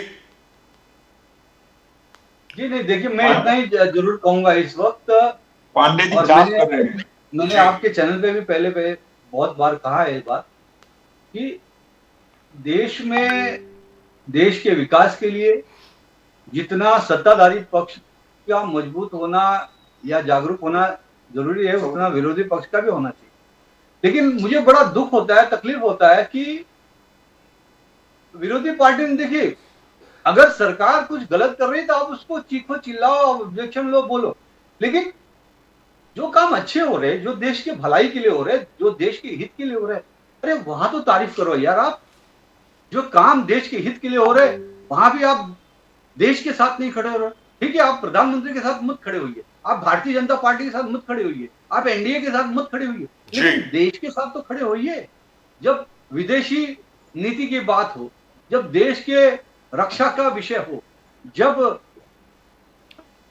ये सारे विषय हो, हम लड़ रहे हैं दूसरे देशों से, हम लड़ रहे हैं विदेशी ताकतों से, अरे उस वक्त तो आप देश के साथ खड़े होने चाहिए, सरकार के साथ खड़ा होना चाहिए। ये, और मैं ये भी आपको बार बार कहता हूं, मैंने बोला है बार बार, ये कांग्रेस के अंदर जो बदलाव आया है, ये जब से सोनिया गांधी के नेतृत्व में कांग्रेस काम कर रही है और उसके बाद राहुल गांधी के नेतृत्व में कांग्रेस काम कर रही है, ये एकदम अपरिपक्व, एकदम लापरवाह, एकदम, मतलब इनको ऐसा लगता है देश की पड़ी ही नहीं है, ये किसी और के हाथ में खेल खेल रहे हैं। पांडे जी, एक छोटा सा टिप्पणी, आरएसएस पे ओवैसी का आलोचना बहुत जुबरी तरह से चालू है। उन्होंने कहा पहले मुसलमानों को बहुत कोसा मोहन भागवत जी ने और मोदी जी ने कि बहुत बच्चा पैदा करते हो, बहुत, हर सभा, हर मंच पर मुसलमानों को उन्होंने आलोचना किया, बच्चा बहुत पैदा करते हैं। और आज मोहन भागवत जी खुद कह रहे हैं कि हम दो, हमारे तीन, 2 से 3 करो और बच्चा पैदा। तो किस प्रकार से देखते हो, क्या जायज है ओवैसी का आलोचना मोहन भागवत जी और मोदी पर? पांडे जी, देखिए नाम्बियार जी, आप देख रहे हैं कि देश में किस तरह से देश की और अनेक राज्यों की डेमोग्राफी चेंज हो रही है। आज इस देश के अंदर 8 से ज्यादा राज्यों में हिंदू अल्पसंख्यक हो गए, 2 से ज्यादा जिलों में हिंदुओं की जनसंख्या घटी है। आज कश्मीर में क्या हुआ 1990 में, नॉर्थ ईस्ट की जो स्टेट्स हैं, आप जाइए देखिए वहां के क्या हालात है हिंदुओं। केरला में देखिए क्या हालात है हिंदू, बंगाल, पश्चिम बंगाल में देखिए क्या हालात है हिंदू। और अभी अभी तो एक फिल्म आई, Bengal files, the Bengal files, 1947 में किस तरह से इस्लामिक राष्ट्र बनाने के लिए जिन्ना ने जो हिंदुओं का नरसंहार इस देश के अंदर हुआ, 20 लाख से ज्यादा हिंदुओं की नृशंस हत्याएं हुई, लाखों मां बहन बेटियों के साथ बलात्कार हुआ, लाखों घरों को, हिंदुओं के घरों को जलाकर राख कर दिया गया, लाखों हिंदू दर दर के लिए भटक रहे। इतनी निर्ममता, निर्दयता से हिंदुओं के साथ जो, तो सर क्या हिंदुओं को ज्यादा बच्चे पैदा करने चाहिए? क्या इससे हिंदुओं रानी जी, मेरा इसके बारे में नहीं आना चाहिए? क्या हिंदुओं की जो आबादी घट रही है देश के अंदर, उससे चिंता नहीं होनी चाहिए? क्या डेमोग्राफी में जो बदलाव आ रहे हैं वो, उससे हमें सीख नहीं लेनी चाहिए? आज जाइए लंदन की अवस्था देखिए, दूसरे मैं जाने दो, मुझे दुनिया के बारे में नहीं कहना है, लेकिन मुझे मेरे देश की चिंता है ना। तो हिंदुओं को ज्यादा बच्चे पैदा करने चाहिए,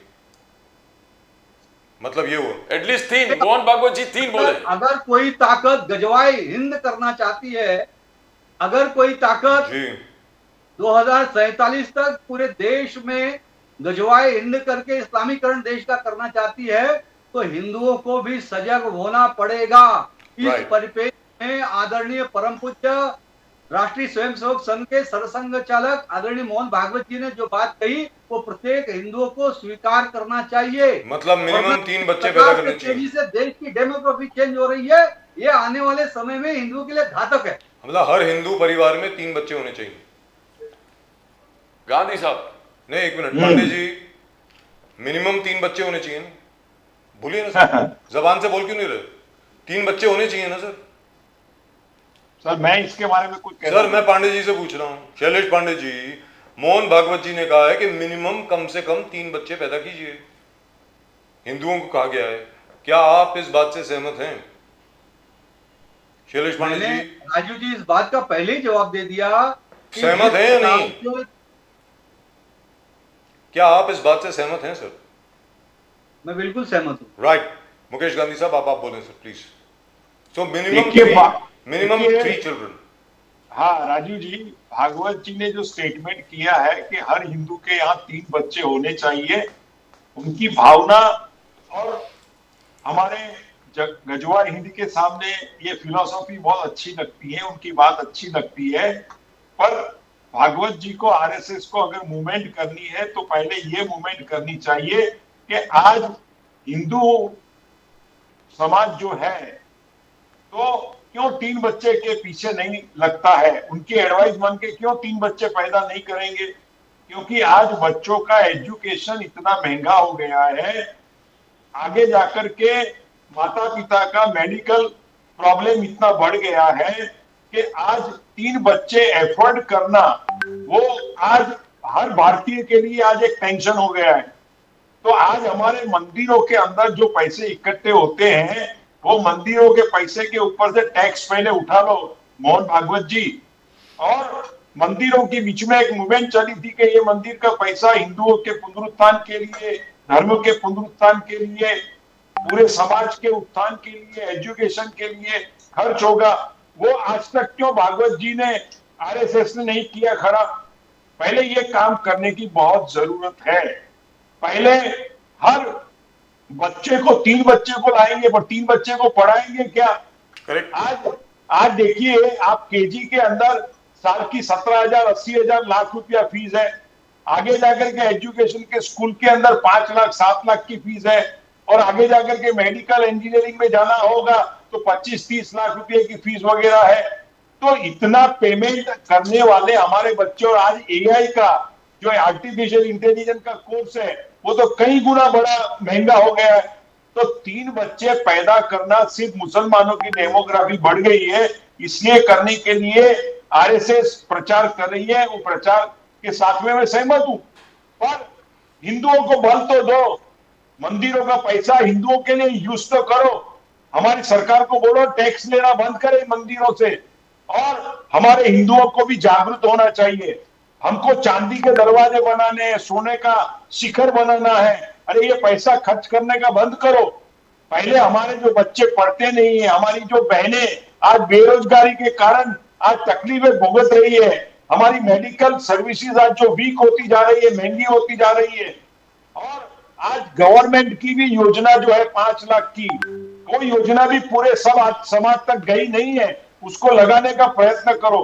3 बच्चे पैदा करो, कहना बहुत इजी है, पर हाउ टू मेंटेन 3 बच्चे। गांधी साहब ओवैसी का कहना है हम मुस्लिम समाज को गाली देते हो, हमारा पॉपुलेशन कम हो गया है, हमारा रेशो कम हो गया है, ऐसे ओवैसी का कहना है। कुछ सच्चाई है इसमें कि मुस्लिम रेट ऑफ ग्रोथ कम हो गया? तो देखिए ऐसा है, ओवैसी को तो अपना मुस्लिम का झंडा फैलाना है इसलिए वो कुछ भी कहेंगे। पर इसके साथ में मैं सम्मत नहीं हूं। आज मेरे मुसलमान कई दोस्त हैं, उनके यहाँ भी न तो वो 3 शादियां करते हैं, न तो 10 बच्चे पैदा करते हैं। आज मुस्लिम समाज का भी रवैया बदल गया है, वहां भी 1 या 2 बच्चे की बात सर पहले भी नहीं करते थे सर, पहले भी कहां करते थे, बहुत कम फैमिली। मैं इसमें एक बात कहना चाहूंगा राजीव जी। हाँ बोलिए सर, बोलिए पांडे जी।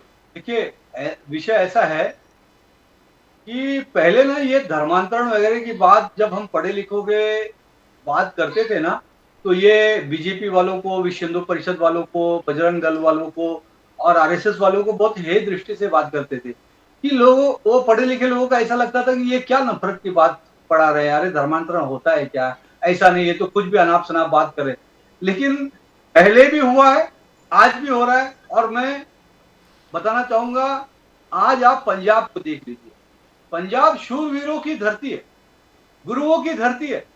आज हिंदू सनातन में से जो हमारा सिख संप्रदाय बना, पंथ बना, वो हिंदुओं की रक्षा के लिए बना। सिख संप्रदाय, खालसा पंथ हिंदुओं की रक्षा के लिए, वो सैनिक है, सैनिक फौज है हमारी, एक तरह से कहे हिंदु रक्षक। तो बाढ़ में मदद करो ना सर उनकी, अभी तो बाढ़ आई हुई है, मदद करो। देखिए आज हमारे उन महावीर गुरुपंथ और उनका ही इतना बुरी तरह से धर्मांतरण हो रहा है। पंजाब में मुझे ऐसी खबर मिली है 3000 करोड़ रुपए का एक चर्च बन रहा है। आज गांव में धर्मांतरण होते जा रहे, न्यूज आ रहे, गलत नहीं, आपकी आपकी खबर गलत नहीं है, आपकी खबर गलत नहीं है। राजू जी झारखंड में वो जानबूझ के बांग्लादेशी टारगेट करते हैं हिंदू आदिवासी महिलाओं को, बच्चियों को, उनसे निकाह करते, शादी करते, उनके जमीन कब्जा लेते, धर्मांतरण कर देते। तो गलती इसमें किसकी है? तो गलती किसकी है इसमें? छत्तीसगढ़ आदिवासी। मैं तो आपसे सामने सवाल पूछ रहा हूं, जो मुकेश गांधी जी ने अभी सवाल पूछा, इसमें गलती किसकी? हम लोगों की गलती है ना। आपने आदिवासियों की, हम लोगों ने आदिवासी समाज की, वनवासी समाज की, हमारा जो दलित समाज है उसका हमने ख्याल नहीं किया। जो उनका ख्याल करेगा उन्हीं के पास जाएंगे, सीधी सादी बात है। सर मैं तो आपको ओडिशा की बात बता रहा हूँ, 1983 की बात है। एक जगह है संबलपुर, मैं तो अभी नया रिपोर्टर था, मैं गया संबलपुर में, वहां पर जाकर के देखा संबलपुर के जंगलों में इतनी खूबसूरत चर्च बनाई हुई है, साथ में इतना बढ़िया स्कूल है, सब कुछ है। मैंने जाकर के पूछा ये कब हुआ? ये तब हुआ। विश्व हिंदू परिषद के जो लोग थे वहां पे, मैंने कहा भैया आप क्यों नहीं बना सकते? आप भी मंदिर बनाइए यहाँ पे, आप भी यहाँ पे वो आश्रम वगैरह बनाइए, स्कूल बनाइए। वो कहते हमारे वहां पैसे नहीं है। सर हमारे जितने धन्ना सेठ है, जितने इंडस्ट्रियलिस्ट है, पूरे इंडस्ट्रियलिस्ट देख लीजिए, उसमें शायद ही टॉप 10 में 2 मुसलमान आएंगे, बाकी सारे तो हिंदू हैं। Why can't they contribute? क्यों नहीं करते हो? तो इसमें गलत बात क्या है? सर जिसको जहां रेस्पेक्ट मिलेगी। राजू जी ये बात के साथ क्या बहुत सहमत हूँ कि हमारे हिंदू इंडस्ट्रियलिस्ट हुए, हमारे हिंदुओं के बड़े ट्रस्ट हुए, उनको अभी अपनी दिशा को बदलना चाहिए। सर क्या बदलना चाहिए? ये शुरू से है, आप छोड़िए ना सर। मैं आपको बता रहा हूँ, मुकेश गांधी साहब और शैलेश पांडे साहब, सीधी सादी बात है सर। इज्जत को इज्जत मिलती है, स्नेह को स्नेह मिलता है, प्यार को प्यार मिलता है। जो प्यार से बात करेगा, जो प्यार से बात करेगा, स्नेह से बात करेगा, अच्छी तरह बात करेगा, जो डॉक्टर भेजेगा, जो बच्चों को पढ़ाएगा, लोग उसी के पास जाएंगे। मैं आपको सीधी सादी बात बोल रहा हूं। हमारे यहाँ पे क्या है, दलित का बच्चा अगर आपके स्कूल में आ गया, आज भी, बाकी जगह छोड़ दीजिए, महाराष्ट्र में, बिहार में, आज भी हमारे जितने उच्च जात के, जो स्वर्ण जात के जो बच्चे हैं, अलग हो जाते हैं। क्या बात कर रहे हैं सर? कितने स्कूल की रिपोर्ट आई है? जब तक ये बात आप ठीक नहीं करेंगे, धर्म परिवर्तन होता रहेगा। क्या बात कर रहे हैं सर आप? धर्म के, हिंदू धर्म के लिए, हिंदू धर्म के लिए बड़ी बातें करना बोलिए सर, बोलिए इजी है, पर धर्म का काम करना मिशनरी स्पिरिट से, वो आज हमारे हिंदुस्तान में बहुत जरूरी है। सर हमें सीखना चाहिए ना उनसे, हम क्यों नहीं सीखते? क्रिश्चियन मिशनरीज जो है, मैं आपको एक छोटी सी बात बताता हूं।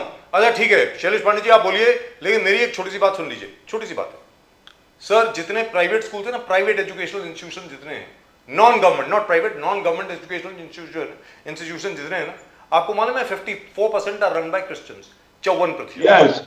Number 2, medical, free medical aid and help के लिए जितने इंस्टीट्यूशन है ना, हॉस्पिटल वगैरह वगैरह वगैरह, almost 48% are run by Christians. अब आप बोले शैलेश पांडे जी, बोलिए। राजू जी मैं यही कहना चाह रहा था कि किसी की भी जो अगर कोई अच्छाई काम है, सेवा कार्य है, उसे हमें भी सीख लेना चाहिए और हमें भी परिवर्तन करना चाहिए।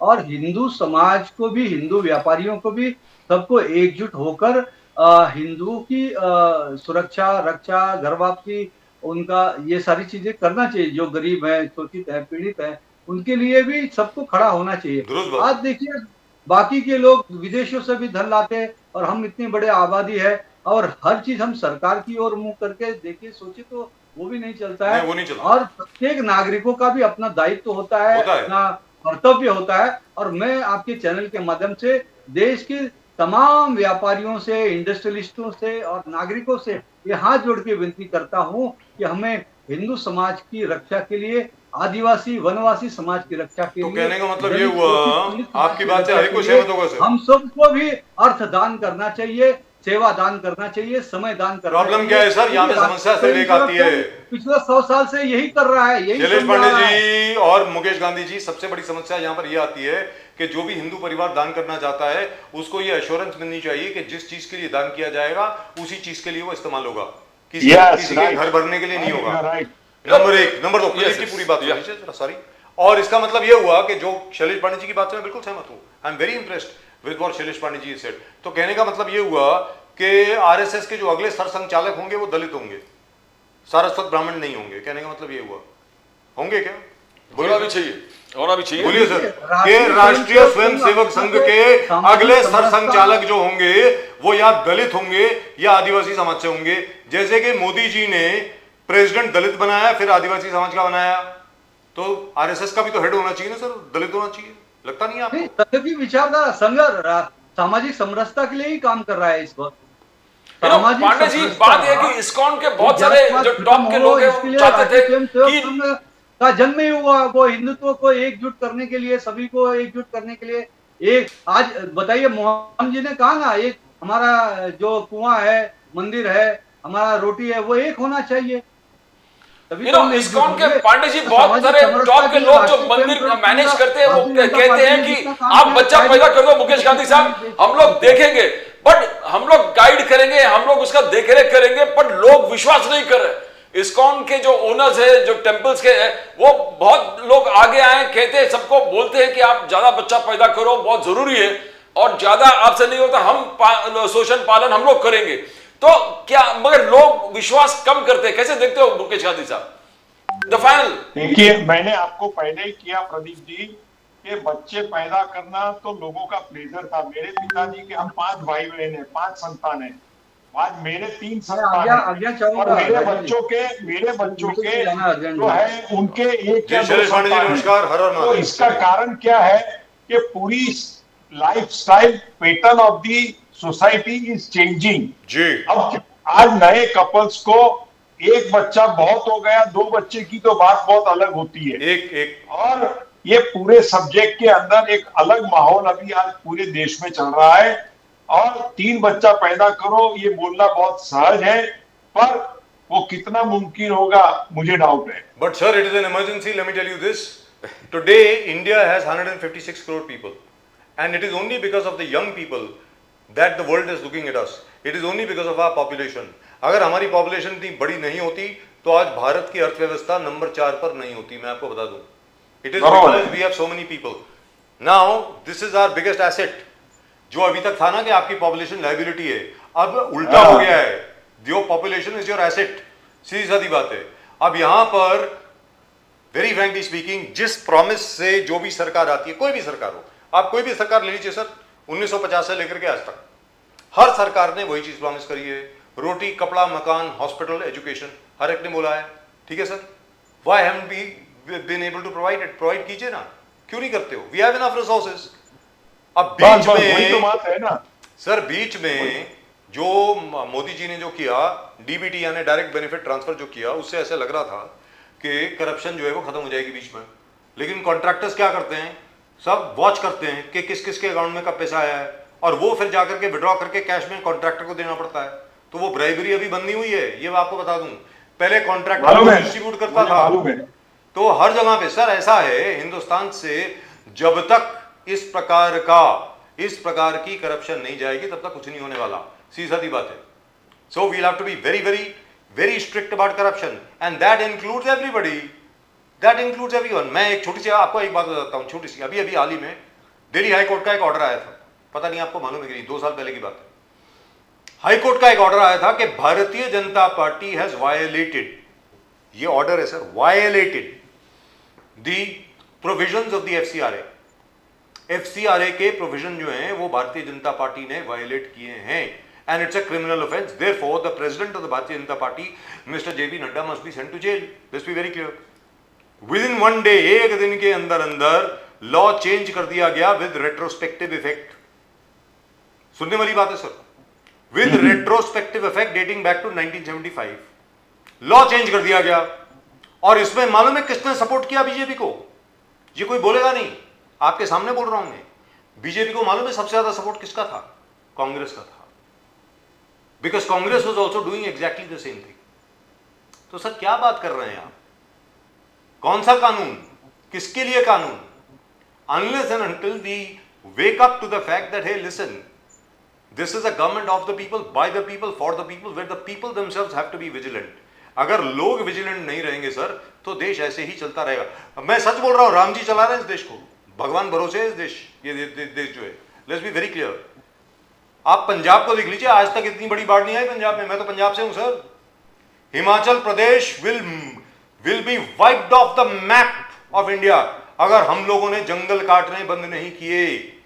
उत्तराखंड में जो बाढ़ आई है सिर्फ इसलिए आई है क्योंकि कॉन्ट्रैक्टर्स को इलीगल ट्री फेलिंग के लिए आपने परमिशन दे दी।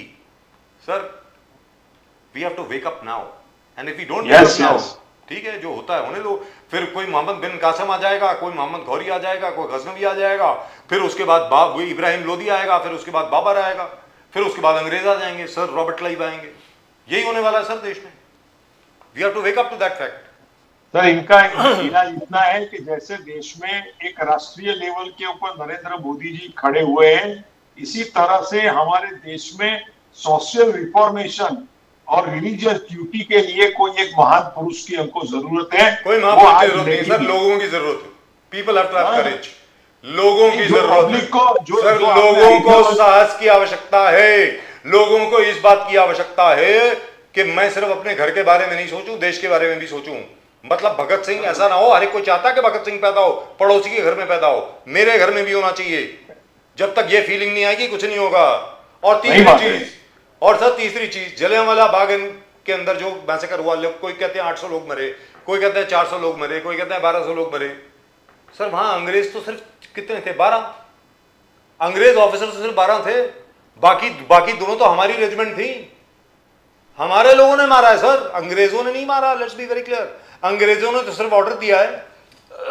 वहां पर सर एक भी सिपाही हमारा सिंध रेजिमेंट वाला, बलोच रेजिमेंट वाला, गोरखा रेजिमेंट वाला और जाट रेजिमेंट वाला, एक भी सिपाही अगर गोली उठा करके तान करके ब्रिगेडियर जनरल डायर की खोपड़ी में डाल देता, मर जाता तो क्या हो जाता? सर कोई जलियांवाला बाग नहीं होता सर। वो बात नहीं होती तो आज हिंदुस्तान की पूरी सीनरी अलग होती। तो मैं आपको क्या बोल रहा हूं सर, हम लोग क्या हैं? आज तक वैसे ही चल रहे हैं हम लोग। जो अंग्रेज हमें ऑर्डर देते थे एक जमाने में, और आज जैसा भगत सिंह ने बोला अपनी मां को, भगत सिंह की आखिरी चिट्ठी पढ़ लीजिए सर, कि मां मैं इस फांसी पे तो जा रहा हूं लेकिन मुझे इस बात का डर है ये गोरे अंग्रेज तो चले जाएंगे, इनकी जगह पे काले अंग्रेज आ जाएंगे। आज काले अंग्रेज हमारे ऊपर रूल कर रहे हैं सर, काले अंग्रेजों की हुकूमत है। कुछ बदला नहीं है सर, कुछ बदला नहीं है। रंग दे बसंती चोला। सर एक दिन बात करेंगे इस विषय के बारे में। चलिए sir, thank Thank you, you. नमस्कार Thank you, सर, sir. जय हिंद, जय महाराष्ट्र, नमस्कार, जय हिंद। हर हर महादेव, थैंक यू। धन्यवाद। Well, that's just about it as far as tonight's show is concerned. आज के show में सिर्फ इतना ही। The fact is, but Mr. Mohan Bhagwat is pressing this point again and again and again and again. Produce more children, produce more children, produce more children. What has Mukesh Gandhi has been saying right for कि भाई उनका ख्याल कौन करेगा? And as far as the ISKCON is concerned and other people are concerned, instead of adopting those children, why don't they give more money to the families? कि भाई हम लोग उनका ख्याल रखेंगे, ये दो जो आपके बच्चे हैं इनकी रिस्पॉन्सिबिलिटी हमारी, हम लोग इनका पैसा देंगे। Let them remain with their parents only. Why should they go to your ashram? कौन ट्रस्ट करेगा आपको? Pradeep ji, that's a far better way. और let the state take the responsibility, यानी बचपन में ही बच्चों को अडॉप्ट कर ले, चाहे वो मिलिट्री में हो, आर्म फोर्सेस में हो, एक institution. Sir why don't we give a scholarship Yes, to yes. the people themselves? Otherwise, we'll be facing the same situation as China. Our population is becoming older. Sir, we have a window of about 5 to 7 years or 8 years. After that, our population will also get into its 40s, then into its 50s, then into its 60s. Today, China is facing that problem. The average median age in China is 58 years old. Very shortly, the Chinese will have no young people left, just like what's happened in Japan. In Japan, the median age is 60 plus. So that's what is going to happen in India, whether you like it or not. It is bound to happen because most prosperous, upwardly mobile families have adopted the 2-child norm. That's it. And most people that I know have only 1 child. The government will have to come up with more ideas. Instead of saying हम दो हमारे दो, they will have to come out with a scheme that हम दो हमारे 3 या हमारे 4। जैसे मोहन भागवत जी has proposed 3, so it is begin with 3 And see the extra child is taken care of by the government or whatever it has to. एक वजीफा दीजिए Yes, yes. उनको, let there be free education, let there be free medical, let there be free everything. जैसा मुकेश गांधी साहब बोल रहे थे कि अभी आज की तारीख में भी किसी को हॉस्पिटल ले जाना है ह्यूज प्रोजेक्ट, हालत खराब हो जाती है मतलब। और जितने हमारे डॉक्टर्स हैं, जितने हमारे हॉस्पिटल्स हैं, they are run on such tight budgets that they see every patient as a client कि इसको और क्या क्या बेच सकते हैं, इसकी और क्या क्या चीर फाड़ कर सकते हैं। बहुत मुश्किल होता है किसी को, फॉर एग्जाम्पल, अगर if you don't require open heart surgery but the hospital still insist you have open heart surgery, मतलब what is going on The here? main thing is that Ayushman system also is not working. It's not working. They have not received payments from 2-3 years, 1 or 2 years, and they've That's stopped, right. So how can the hospitals continue to service you on the basis of the Ayushman card? और cashless insurance जो आप बोलते हैं Pradeep ji, you yourself have had the experience. Yes, yes. आपको खुद लड़ना पड़ा आपको कि ये कैशलेस इंश्योरेंस है भाई, why you asking me to deposit cash? So all I'm saying is at the end of the day, sometimes in a democracy, the best way to save a democracy is to go against your own government. Sometimes that happens, and if you're not prepared to do so, then live with it. सीधी सादी बात है। एक ना एक दिन कोई Trump साहब जैसा कोई आदमी हिंदुस्तान में भी आ जाएगा और ना जाने पूरा उठक पटक कर देगा सबकी। और अगर आप वो नहीं चाहते हैं तो जाग जाइए। और मैं I personally agree with Mohan Bhagwat ji. I have always maintained that our population is an asset, it is not a liability. And whether we are Muslims, whether we are Hindus, whether we are Sikhs, whether we are whatever, or Christians, the fact remains you must have at least 3 children in the house. That's it. And these days, Pradeep ji, as you have noticed, we've got more childless families than people with children. Yes. They think their dogs are their children, their pets are their children. A dangerous trend, and rightfully Mohan Bhagwat is talking about a stagnant rate of growth, and then there will be a decline. There will be a fertility rates have already declined, Pradeep ji. Fertility rates in India have already declined. They are in a process of decline, and unless we wake up, as I said, we'll end up like China and Japan. That's what's going to happen. And if that happens, that'll be it. You'll be back. We will be back to the poor nation that we used to be when we became independent. That's what's going to happen. Well, that's just about it in tonight's show. आज के show में सिर्फ इतना ही। Channel को subscribe जरूर करें भाई, अगर आपने सब्सक्राइब नहीं किया है। The fastest growing channel of the nation, Nation Now. The fastest growing channel of the nation, Nation Now. Fastest growing channel of the nation. And do send your comments. All of us love to read whatever you have to say. Howsoever colorful your language is, please do send it. From both Pradeep ji and myself and the entire staff of Nation Now, आप सब लोगों को नमस्कार। जय हिंद, जय महाराष्ट्र, जय भवानी, जय Shivaji, Vande Mataram. Vande Mataram. Bharat माता की जय, जय हिंद। Jai Hind.